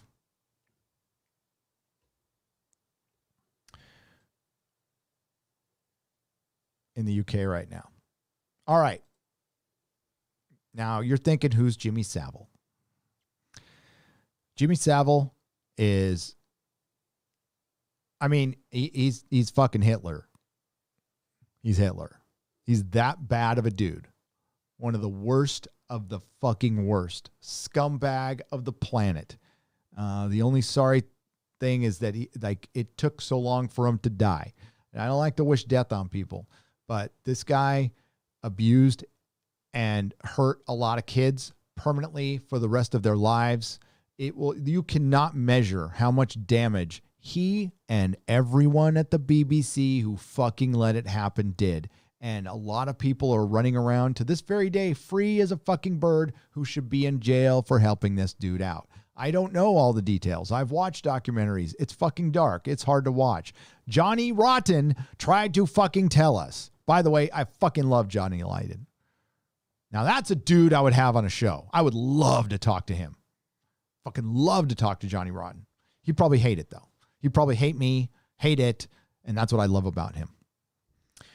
But Johnny Rotten really fucking tried to. He's like the one guy who had the balls to fucking say anything when people refused to say stuff. He was a presenter in the UK, and he was a well-known diddler of kids. Now the BBC wants to make a drama about him and fucking monetize it. And it could be the most scathing drama in the world. I get it. And I'm going to hear it's about the context, Gary, just like with cuties. I get the fucking context. Believe me, I probably get it more than you. And I don't say that very much, but believe me, I get the fucking context. But you're making a docudrama. What's your whole purpose? Is it a documentary or is it a docudrama? Then that is entertainment. You are using all the people he abused. All of them. You are exploiting them so you can make a few bucks. Because this is monetizing it. And the fact that they announced it and they don't see anything wrong with it. And again, it could be the most scathing docudrama. And I guess it's going to be. They're going to like show the entire truth and show like, oh, it gets the word out of him. That's good. Oh, that's good. Then make a documentary. Make a documentary and hold yourself accountable, BBC. Because the BBC was the one who allowed this shit, was the organization that allowed this shit to happen. And apparently they cleaned house and they took care of business. And I hope they did. And I doubt anybody is there right now who was there before. And do I want the BBC canceled? Yes, but for other reasons. I just think this is, this is just my opinion on this. I would make a documentary. I wouldn't dramatize anything. You know what I'm saying? And it's still a form of entertainment and you're still monetizing. I mean, did the BBC take care of every single kid that was diddled by this fool? I doubt it. I doubt they know. I mean, I just asking, are you sure this is a good idea? And it might be. I don't fucking know. But my first reaction is fuck this shit. Again, documentary, fine. Docudrama? Are you going to hand out? Could you see they hand out like an award for best acting for the guy who played Jimmy Savile? Are they going to get Kevin Spacey to play him? Probably a good idea. The BBC has announced its plans for a miniseries about this disgraced late TV personality Jimmy Savile. The Reckoning, which will be shown on the BBC One. Are you going to get a Reckoning, BBC? Will tell the story of the presenter's rise in sexual abuse scandal that emerged after his death. Executive producer Jeff Post said it was a story that had to be told. He said, "We must understand why a man like Jimmy's." Oh, okay. Do we? We must understand why a man like Jimmy Savile seemed to remain immune for so long to proper scrutiny and criminal investigation. Are they going to say it's a racism? Are they going to say it's white privilege? Do you think that's how they're going to put it instead of economic privilege? Well, I'm curious to see how much they will incriminate themselves. It is not yet known who will be cast in the lead role. Savile was one of the UK's top entertainers for the 70s and 80s, known for TV shows like Top of the Pops and Jimmy'll Fix It, as well as stints on BBC Radio 1. After his death in 2011, an ITV documentary investigated claims of sexual abuse against him, leading to further allegations of abuse and a string of public inquiries. These found that the broadcaster had leveraged his involvement in organizations such as charities, hospitals, prisons, kinky, a fucking dark ass motherfucker, and the BBC to prey on hundreds of people. What a fucker. Mostly vulnerable young females. Prisons. Sensitivity and respect. The BBC drama controller, Piers Vanger. Oh, there's our boy. Piers Vanger. You think this guy couldn't decide on whether to go to the bathroom or not? I wouldn't have him involved in something like this. Said the new drama did not intend to sensationalize these crimes, but to give voice to his victims. Really? Then why not do a documentary and let the victims speak for themselves? Why are you having somebody write a script? Are you going to maybe put this on a streaming service and possibly sell it and license it and make a few bucks off it? You're monetizing this, you fucking pieces of shit. He said, we will, I mean, listen, they have the right, they have the freedom to do it. They have the right to do it. It just, they're scumbags. I'm just saying they're scumbags. He said, we will work with the survivors to ensure their stories are told with sensitivity. Really? So the survivors going to have, can they make script changes directly? And will respect and to examine the institutions in which Jimmy Savile was associated with and the circumstances in which these crimes took place. Drama has the ability to tackle sensitive, realized subjects and consider, fucking listen to these self-important assholes, and consider the impact of a crime on its survivors and what lessons can be learned to stop it ever happening again. So let's make a film we can make some money off of. Let's monetize our horrors from the past. In 2016, an independent investigation found that the BBC missed opportunities to stop monstrous abuse by the presenter and DJ because of a culture of fear. The Dame Janet Smith review identified 72 victims of Savile in connection with his work to the BBC, including 8 who were draped. 11 of his victims were younger than 12 years old, and the BBC let it happen. And those 70 fucking 2 victims are the only ones we know about. They estimate there's a lot more. And they estimate people from the BBC were in on it. Not just afraid to say something, we're straight up in on it. The BBC missed opportunities to stop abuse? No, the BBC covered fucking up shit.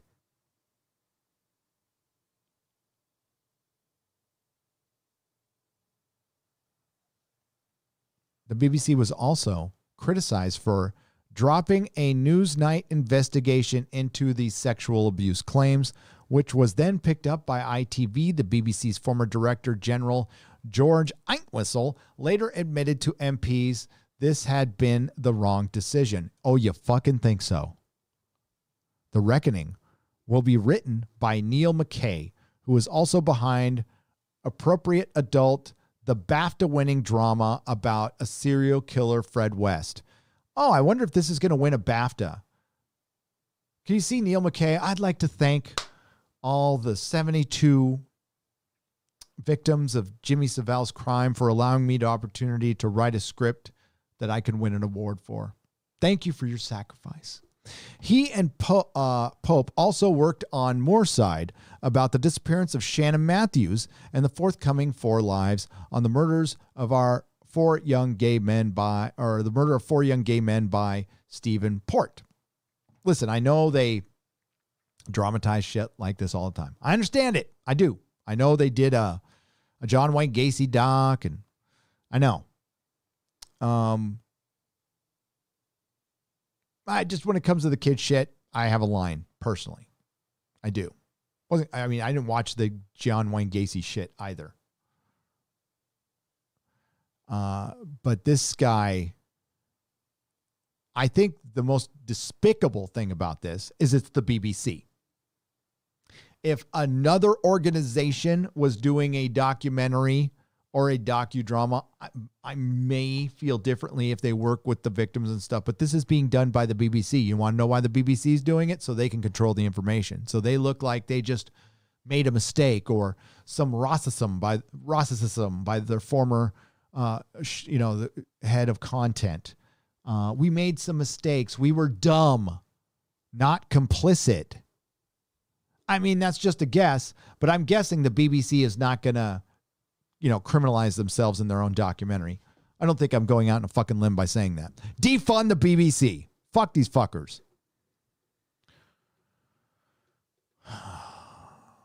Burn in hell, dude.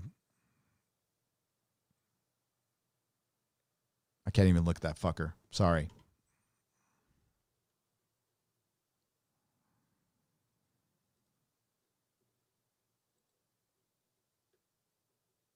Again,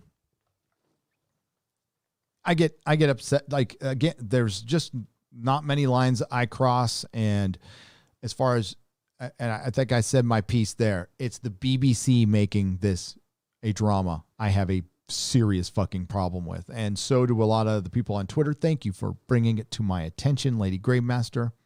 Also, let me, somebody directly hit me up on Twitter. I want to make sure to give him the credit he needs. Let me scroll down. Give me a moment because I want to give him a shout out. Thank you for, I love it. Thank you everyone who emails and sends me this stuff. I mean, I got a ton of emails on this too. So there it is. So Bond Aston Martin sent me this about 6 hours ago. Thank you. Thank you. Sorry, it's fucking bad news.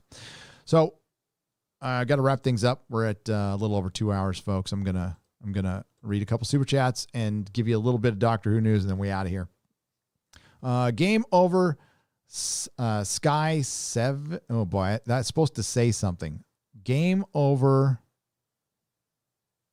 Scythe. Game over Scythe for $5. MC Uterus. Ah, yes, the MC Uterus. Gary, I absolutely need a Marvel movie with Rufus Sewell sporting a Jerry curl mullet, wearing a Michael Jackson Captain EO jacket as the Beyonder. Oh, fuck yeah. If he looks like the Beyonder, like straight up, I mean, I always imagined the Beyonder was Jim Shooter. I just thought it was Jim Shooter. Yes. I need that. Overkill 161 for 99 cents. Thank you for the poop. Chris Latito for welcome to the Jaloja membership. Hail. Member live streams. Your members are going to get some added stuff starting in December, January. Kind of liked Boys finale. Homelander and Billy were good fathers. Real? Huh? And the girl fight made sense. Far better than Endgame moment. JML 2012 for $5. How were they good fathers? By not killing somebody in front of their kid?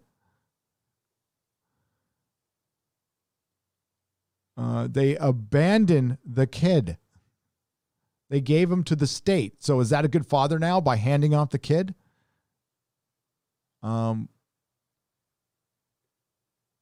Yeah. The girl fight didn't make sense. I disagree. I think it would have made sense if it was the female fighting Stormfront by herself. I think they actually took away from her story so they can show people kicking Nazis in the streets. Because like they fantasize. Hollywood fantasize. Because listen, these are a bunch of fucking rich, affluent white people who have hijacked what was probably legitimate concerns by our friends in other communities, we'll say. Okay. So there's some legitimate concerns. And I would love to talk about these legitimate concerns, but these concerns always get hijacked by some communist Marxist organization or some other shit. And then I got to focus on that. And I'm sorry. Whatever conversation we could have before, can't have now because I'm too busy worried about my fucking family and people getting shot in the street and shit like that. And I don't want it to get much worse.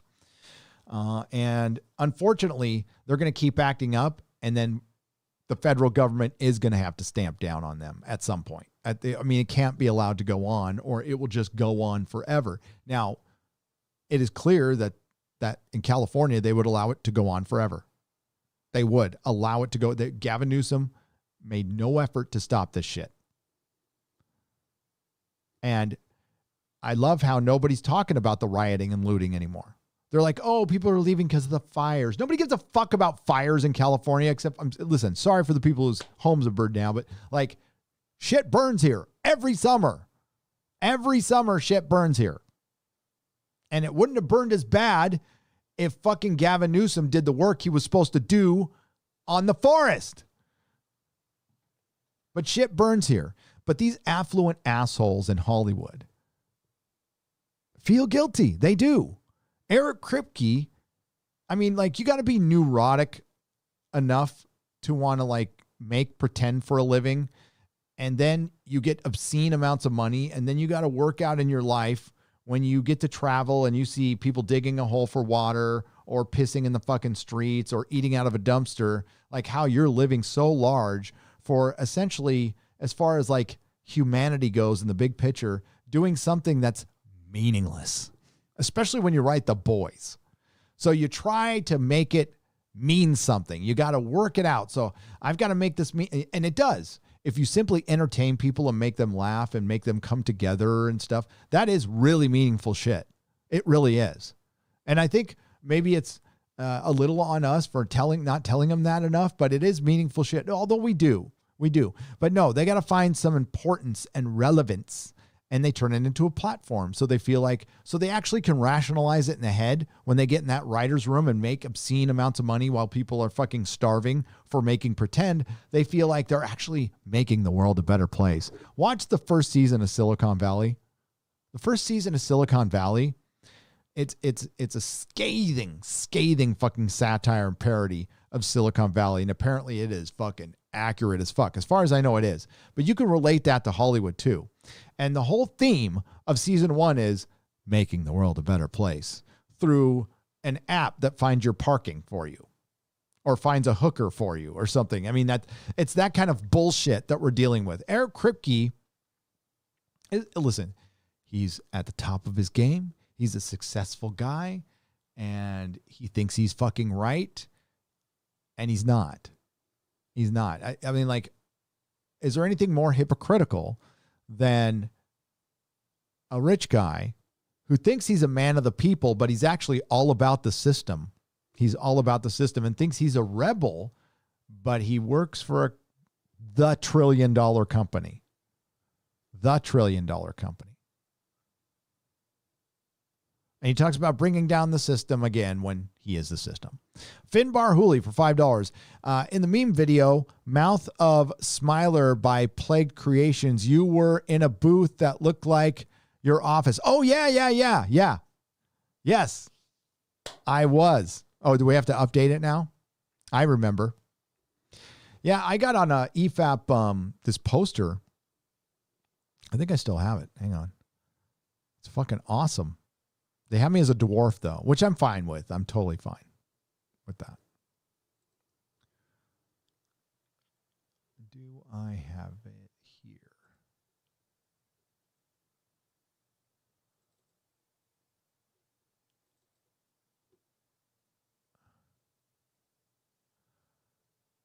Yeah, it's got Anna and Mahler and Rags. God, I forgot who this one is.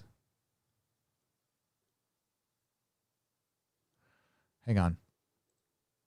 Before I go, I will show you this. This picture is fucking great. I forgot who did it, though.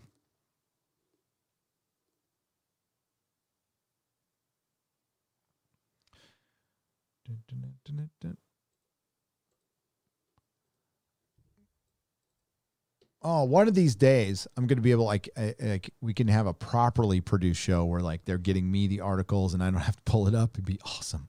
The Babylon Bee. Oh, their headline. Oh, this is from Valned. This is from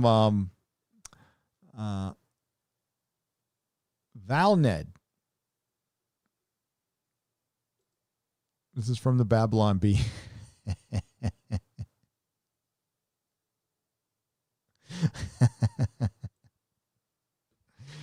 I laugh because it's true. Whoops. Shit. You didn't need to see that. This is why I need a producer. That's just my notes. That's what you want to see. Bum, bum, bum.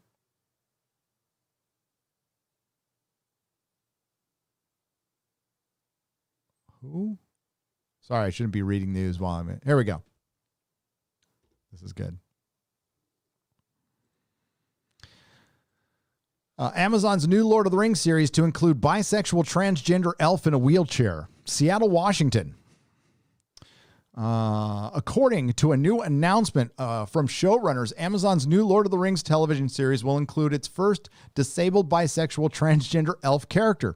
Tolkien's story is timeless and beloved epic, but let's face it, it was written by a white Catholic guy. Totally ew, said Phoenix Glitterfox.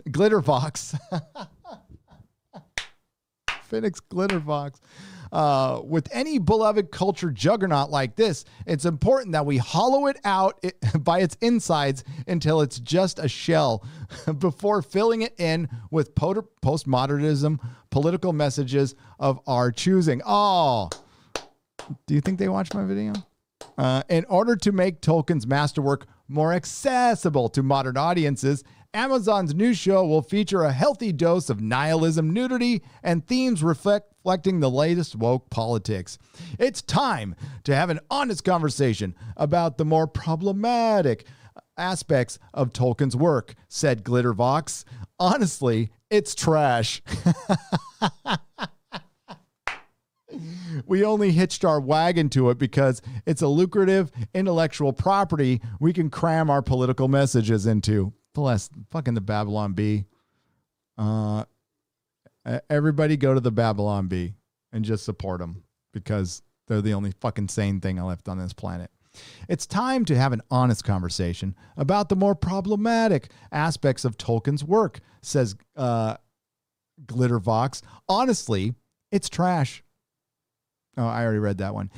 In service of these guiding principles, showrunners have proudly introduced Middle-earth's first disabled bisexual gender elf known as Idrix.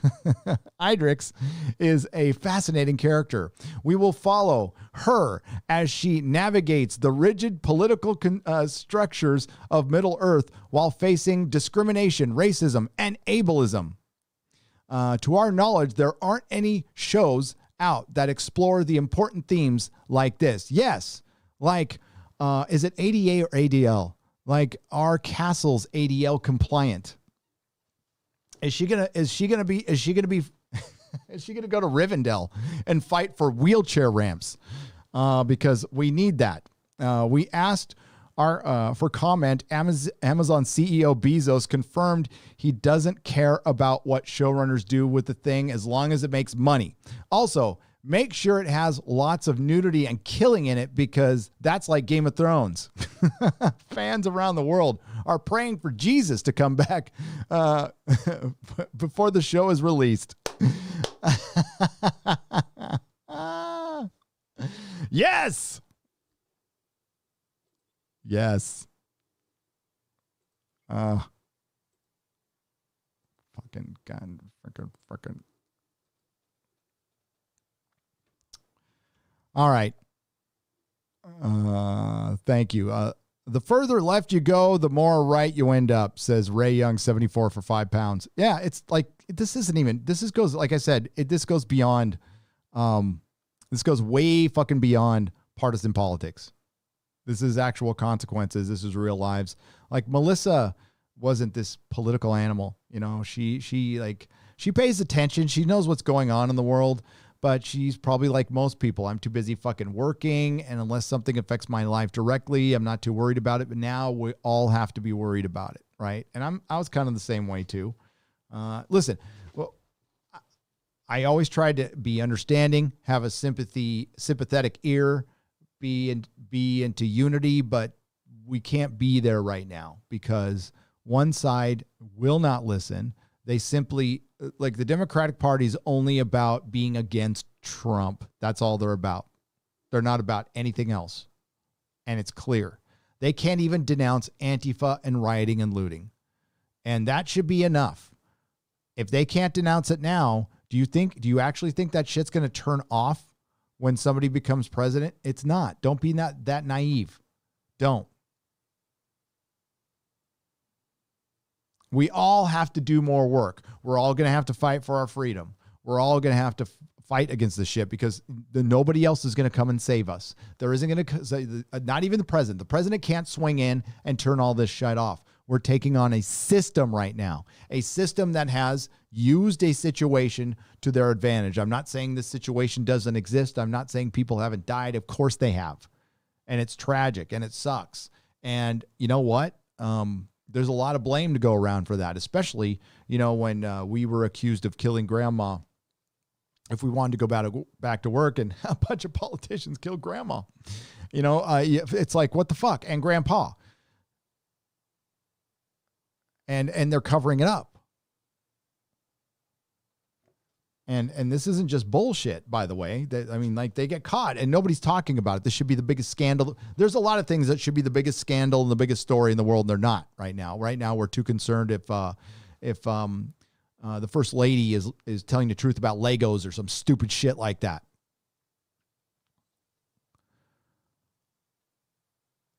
And the meme, okay, so the further, greetings from Switzerland. I wanted to ask you if you have some info about the rumors going on in the Stargate franchise about the new series. Keep up the good work with the channel. Igor, I don't know anything about Stargate. I mean, I've said as a blanket statement, you don't want anything you love adapted right now.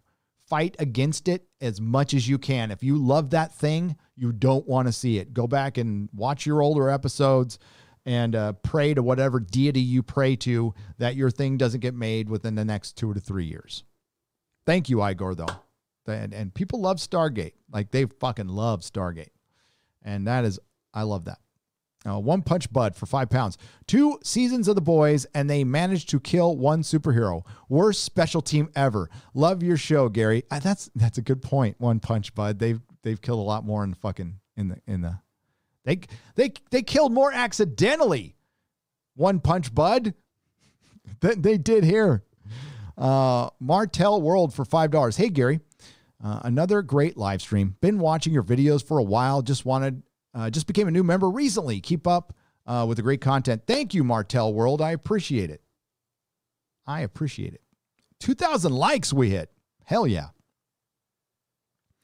Gary reference Star Wars High Republic. Looks like they're redefining canon and lore behind how the Force works is really meant to justify and validate why Rey is such a Mary Sue. Thoughts? Yeah.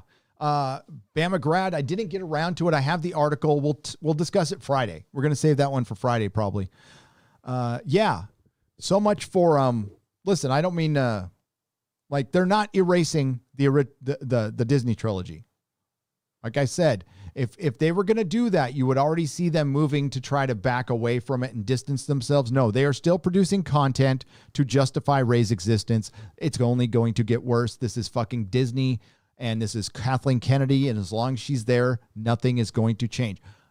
You cannot expect anything to change from old blood. I say that to the Democratic Party by electing somebody who's been in government for 47 years. I say that to Star Wars fans, whose Kathleen Kennedy has now been there for years. And has she changed once? No. Things are not going to get better. You got 1 season of Mandalorian. What do you guess? And I hope I'm wrong, because we love fucking Gina Carano. Hail Gina Carano and Cara Dune. But what do you want to bet?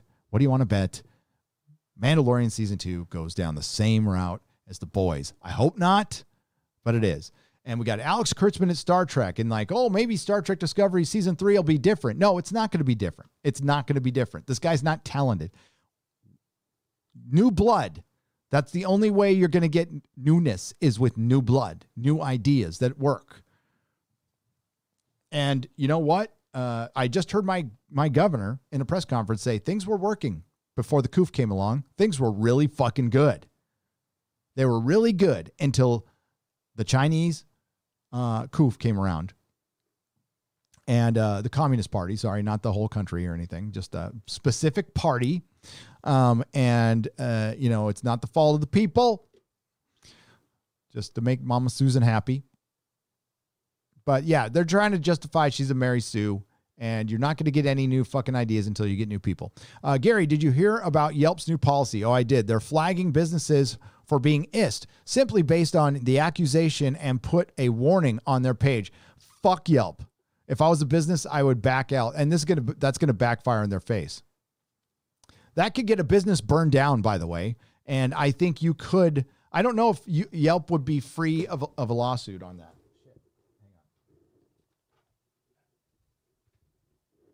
There we go. My headphones got plugged. I work at Legoland, California, says GN for $5. It is a huge slap in the face for Newsom to say parks can't reopen for science and safety, yet sent a team to Florida. Bullshit. Yeah, fuck that dude. And I'm sorry to hear that. And Legoland is not far from me. My dad was instrumental in helping get that to Carlsbad, by the way. He did a lot of work to get that going. We fought hard to get that. He did. I didn't do shit. So yeah.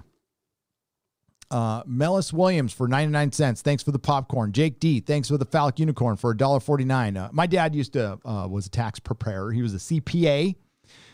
He owned a company for his entire life. And he did very well for himself. A guy who was brought up in South Dakota without a dad. His dad died when he was 6. He had an older brother. He had a crippled mother.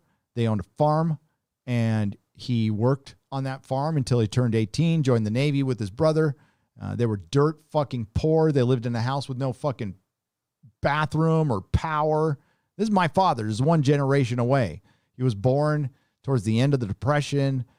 He didn't have a pot to piss in, quite literally. And came out here, built up a business, did very well for himself later in life.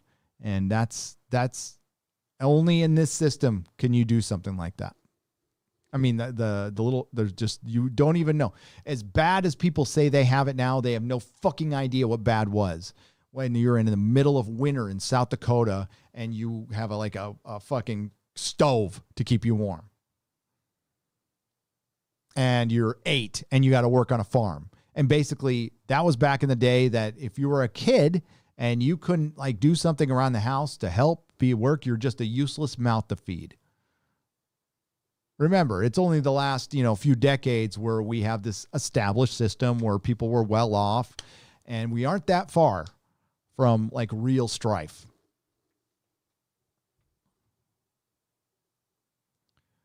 New sub from Al. What's AL? From LC Country. From Alabama. Is it LC Country? I don't know what that is. I don't want to offend my new sub. Shade of the Evening for $5. A new sub from LC Country is one I'll never watch. Do Game of Thrones books? Oh, LC Country is one I'll never watch.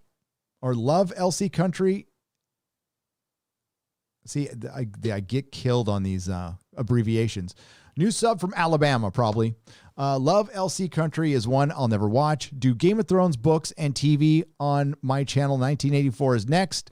I should go political. I'm surrounded by commies.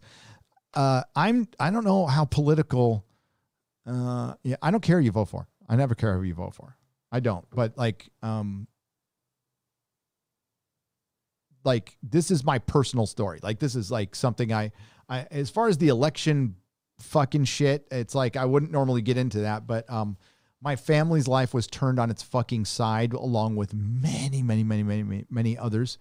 And we're talking about putting diversity issues on an economic recovery plan. These are fucking games that they're playing. They're playing motherfucking games. I mean, San Francisco has lost half of its fucking business, and the mayor hasn't even brought it up.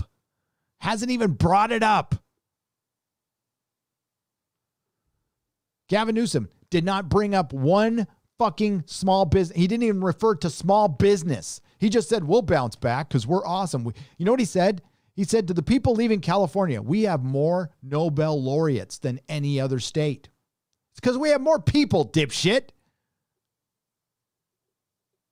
Fuck, he's a scumbag. Could you get Salty Cracker or Sinatra Says on Friday Night Tights? Yeah. Fuck yeah. Aiden Kale, thank you for the $4.99. Hail Gary, thanks for the great entertainment. You're welcome, Ashley Harmon. Thank you. I appreciate it for $1.99. Salty Cracker is a salty cracker. And that's a good channel, man. And Sinatra Says, didn't he get demonetized? God, I'm glad he's still around. I think didn't you get demonetized? I'm sorry, I haven't checked in on Sinatra Says in quite some time. Salty Cracker is just blown the fuck up. And that's the power of YouTube. Brother, just keep doing what you're doing. And I'm glad that YouTube has not fucked with you. Scott Wiggins for $10. Thanks, Gary. You are welcome. Lost Hope for $5 Australian. When you said you're going to get real dark, I thought it would troll us with doing blackface maybe next time. No, I'm not going to do blackface. No. God bless you. Best of luck, says Seahawk Scott for $10. Thank you. Russell Hall for $5. Cyril Smith, MP, and Edward Heath, PM, were two British politicians who were worse than Seville. Smith used to beat kids with a hanger before the... What a... Really? He's fucking dead, I hope, right? I hope he died horribly. Hail, Gary. Keep up the great work. Really makes my day. You're welcome. Noctum Siderius for $5 and Russell Hall for $5 more. Seville was nothing. No, he wasn't nothing. Read some of the stories surrounding the Westminster Paid or dossier. Evil doesn't begin to cover. Oh, I know all that stuff, buddy. I know. But Seville was not nothing. This is the shit we know about. I doubt that documentary is going to get into the shit that was rumored, which was not nothing. None of this was nothing. The Dr. The Dr. Blu-ray reviews, the Dr. 14 Blu-ray reviews for £10 says, defund the BBC. He agreed with me. Oh my God. The Dr. 14 Blu-ray reviews agreed with me on something. Well, we can all come together in thinking Jimmy Savile's a piece of shit. Listen, he's fucking Hitler. And I know there's worse, but they're not, the BBC's not trying to cover its ass. But I agree with you, Russell. That shit is so super dark. Thundercats Ho, welcome to the proto-molecule level, and thank you for the pictures the other day. You rock. Hiram for $2. I miss the 1980s. I do too, but I would miss the internet more, to be honest with you, because the 1980s was, I spent a lot of time fucking waiting for shit, especially when you're looking for drugs. Holy shit. It's probably easier than shit to get drugs now. Like you had to really try. Lord of the Rings is timeless, not made for just today. Eric K for $2. Yes. And the same for Star Wars. Same for Star Wars and same for Doctor Who and same for Star Trek. But Star Trek can get away with it more. But Gary, I fear for the future of this country, but I have a glimmer of hope with channels like yours. There always has to be a source for truth out there. Nathaniel Larson, thank you for the $5. I will do my very best. I will do my best. We need to do this ourselves though. We need to get out there, make your own channel, run for office, do something. We need alternatives because we cannot have more of the same now. We can't, how is Gavin Newsom different than any other piece of shit politician? He's not. He does nothing because it's not in his interest to do something, because to do something, he would get blowback and strife, and he would go down in the polls like a micro percentage. So he governs by virtue. That's all he does. He governs by virtue. And he makes all the people happy with his social issue shit, but his economic policy is crap. He's a buffoon. He's in over his head. He's a complete dumb shit. And you know what? Irony of ironies. Oh, maybe not. He used to get his hair did in the salon my wife worked at before she bought her own salon. Yeah, I walked right by the guy to go visit my wife. He was in a chair getting his little perfect fucking American Psycho hair done. I saw him right there. And yeah. He doesn't give a shit. He doesn't give a shit. The guy slept with his best friend's wife, who was his campaign manager. But keep fucking supporting people like this. Hail, Gary. I won't be watching Star Trek Discovery Season 3 either, but I'll be watching your reviews. Hail, Nicholas Horton. I'll be on 1:15 a.m. Pacific time tonight. And thank you, Nathaniel. I think I missed one up here. When you said it's going to be... Oh, yeah, I read that one. Thanks, Gary. If I missed one... Oh, Southeastern Kaiju. Remember, Gary, government is the only thing we will all belong to, say the Democrats. Stay angry, stay free. Hail. Hail to you. Yeah, I'll explain it in my video, but the whole attitude is everything's happening because of Gavin Newsom, but then he's going to beg the federal government for money. Everything happened in California because people really had the desire to live here, because of the entrepreneurial spirit. The individual entrepreneurial spirit. That's why we have giant corporations that were left alone and allowed to fucking do what they want. And honestly, I don't mind that until these giant corporations get so big they feel like they need to set policy and changing our lives instead of selling us books. Jeff Bezos, by all accounts, looks like a psycho. Looks like a complete psycho. I know that. I looked at a bunch of, he's got these, I hope he's not. I hope he's the nicest guy in the world. I don't know. I've heard some horrible things and I've heard some decent things. And he's probably a complicated human like we all are. And I don't mind that. What I mind is the mayor who has power over all these people's lives, and she has no experience. I'm sorry, but I'm not sorry. San Francisco put her into office because she was the first black female mayor. The first black female mayor of San Francisco has now resided over the largest loss of business for any major American city during the coup. Congratulations. That's your first achievement. And what has she done to get out of it? Absolutely nothing. What has she proposed? Nothing. She's done nothing because she's fucking scared.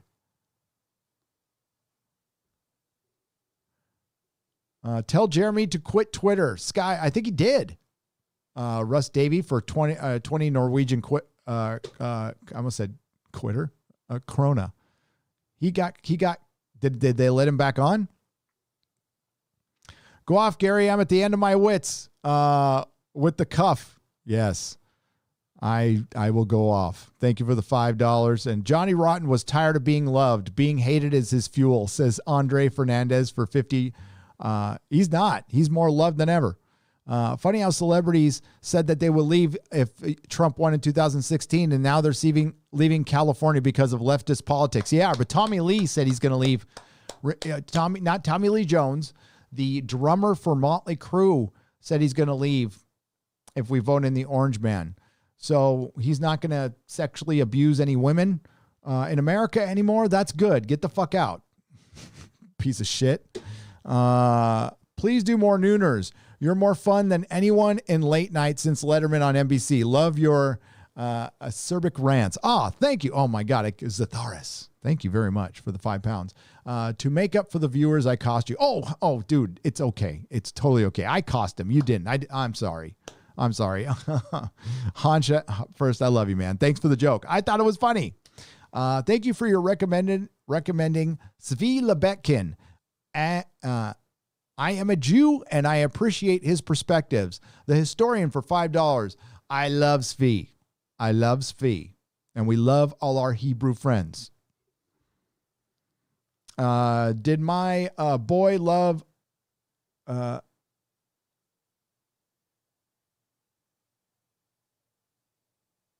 I'm trying to figure out what this says. Wizard Bees for $5. I'm going to read this super chat as you wrote it, brother. I don't know. Did my boy love sausage so dirty? That is terrible. I don't know what that I just said right there. Maybe you were trying to make me to say something, but that's a super chat. You're much more entertaining than Hollywood. Thank you, Daniel Poppy, for $2. Hail, Gary. You think there is any hope of our beloved franchises? I saw the first Star Wars when I was 10. I was angry what they did to Star Wars. There is hope, but I think we are the hope. We are the hope. Oh, I meant Star Trek Discovery on my phone. Auto-corrected. Ian Slater. Gotcha. Thank you for the $2. You didn't have to put that. The montages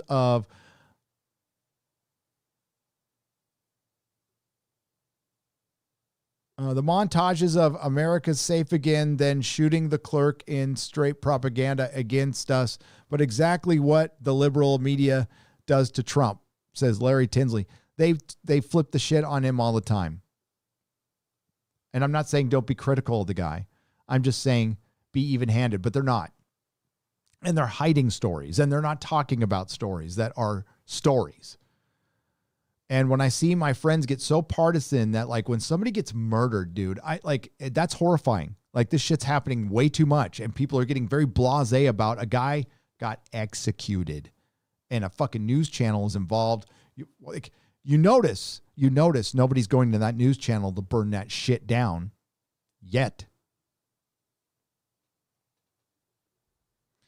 All right, I gotta go. I really gotta go. If I missed any super chats, I will get them in the square up. I love you guys. Thank you so much for a good time. I went 43 minutes over, but I have to check on Junior, go to the gym, finish my California video. It will be out tomorrow. I'll see you in a few hours. If you're up, this will probably be a lot of Australians watching, but apparently Star Trek Discovery is going to air at 12 midnight. It'll probably be a little later, and I'll be on the air right after that. Now, if they hoodwink us and put it on at 3 a.m, I'm not going to go live at 3 a.m. So there's a time limit, but I'll just keep an eye on Twitter and also keep an eye on my website, nerdrotic.com. If you look to the right-hand side, you'll see a live stream schedule. Now, sometimes the times vary, but I'll tell you when they do. So thank you to the mod Rotics, who were Eric K., Chris Persia,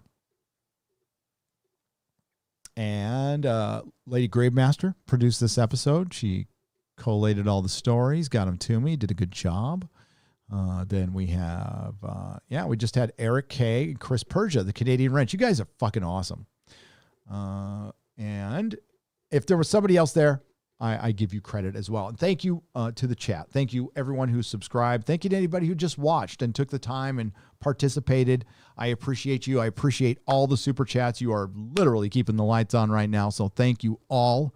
And again, if I didn't read it, it will be in the super chat /toxic mailbag. Got a lot of P.O. box stuff to go over. Make sure to subscribe to Lady Greymaster channel. Please subscribe to Perry Chan's channel. Also, again, check out Nerd Cookies. That's a very good channel. There's a lot of up-and-comers here that we want to support. If you need a little help, we'll get around to you. We're going to try to shout out everybody on Friday Night Tights. As the fourth wave likes to say, we all rise together. And I try to help you guys, out because you guys help me. So it's the least I can do. And you guys are more entertaining than Hollywood. So there, back at you. So keep an eye on that video for tomorrow. See you next time. Not all who wander are lost. And may the wings of liberty never lose a feather. Nerdrotic.com.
Good night, everybody.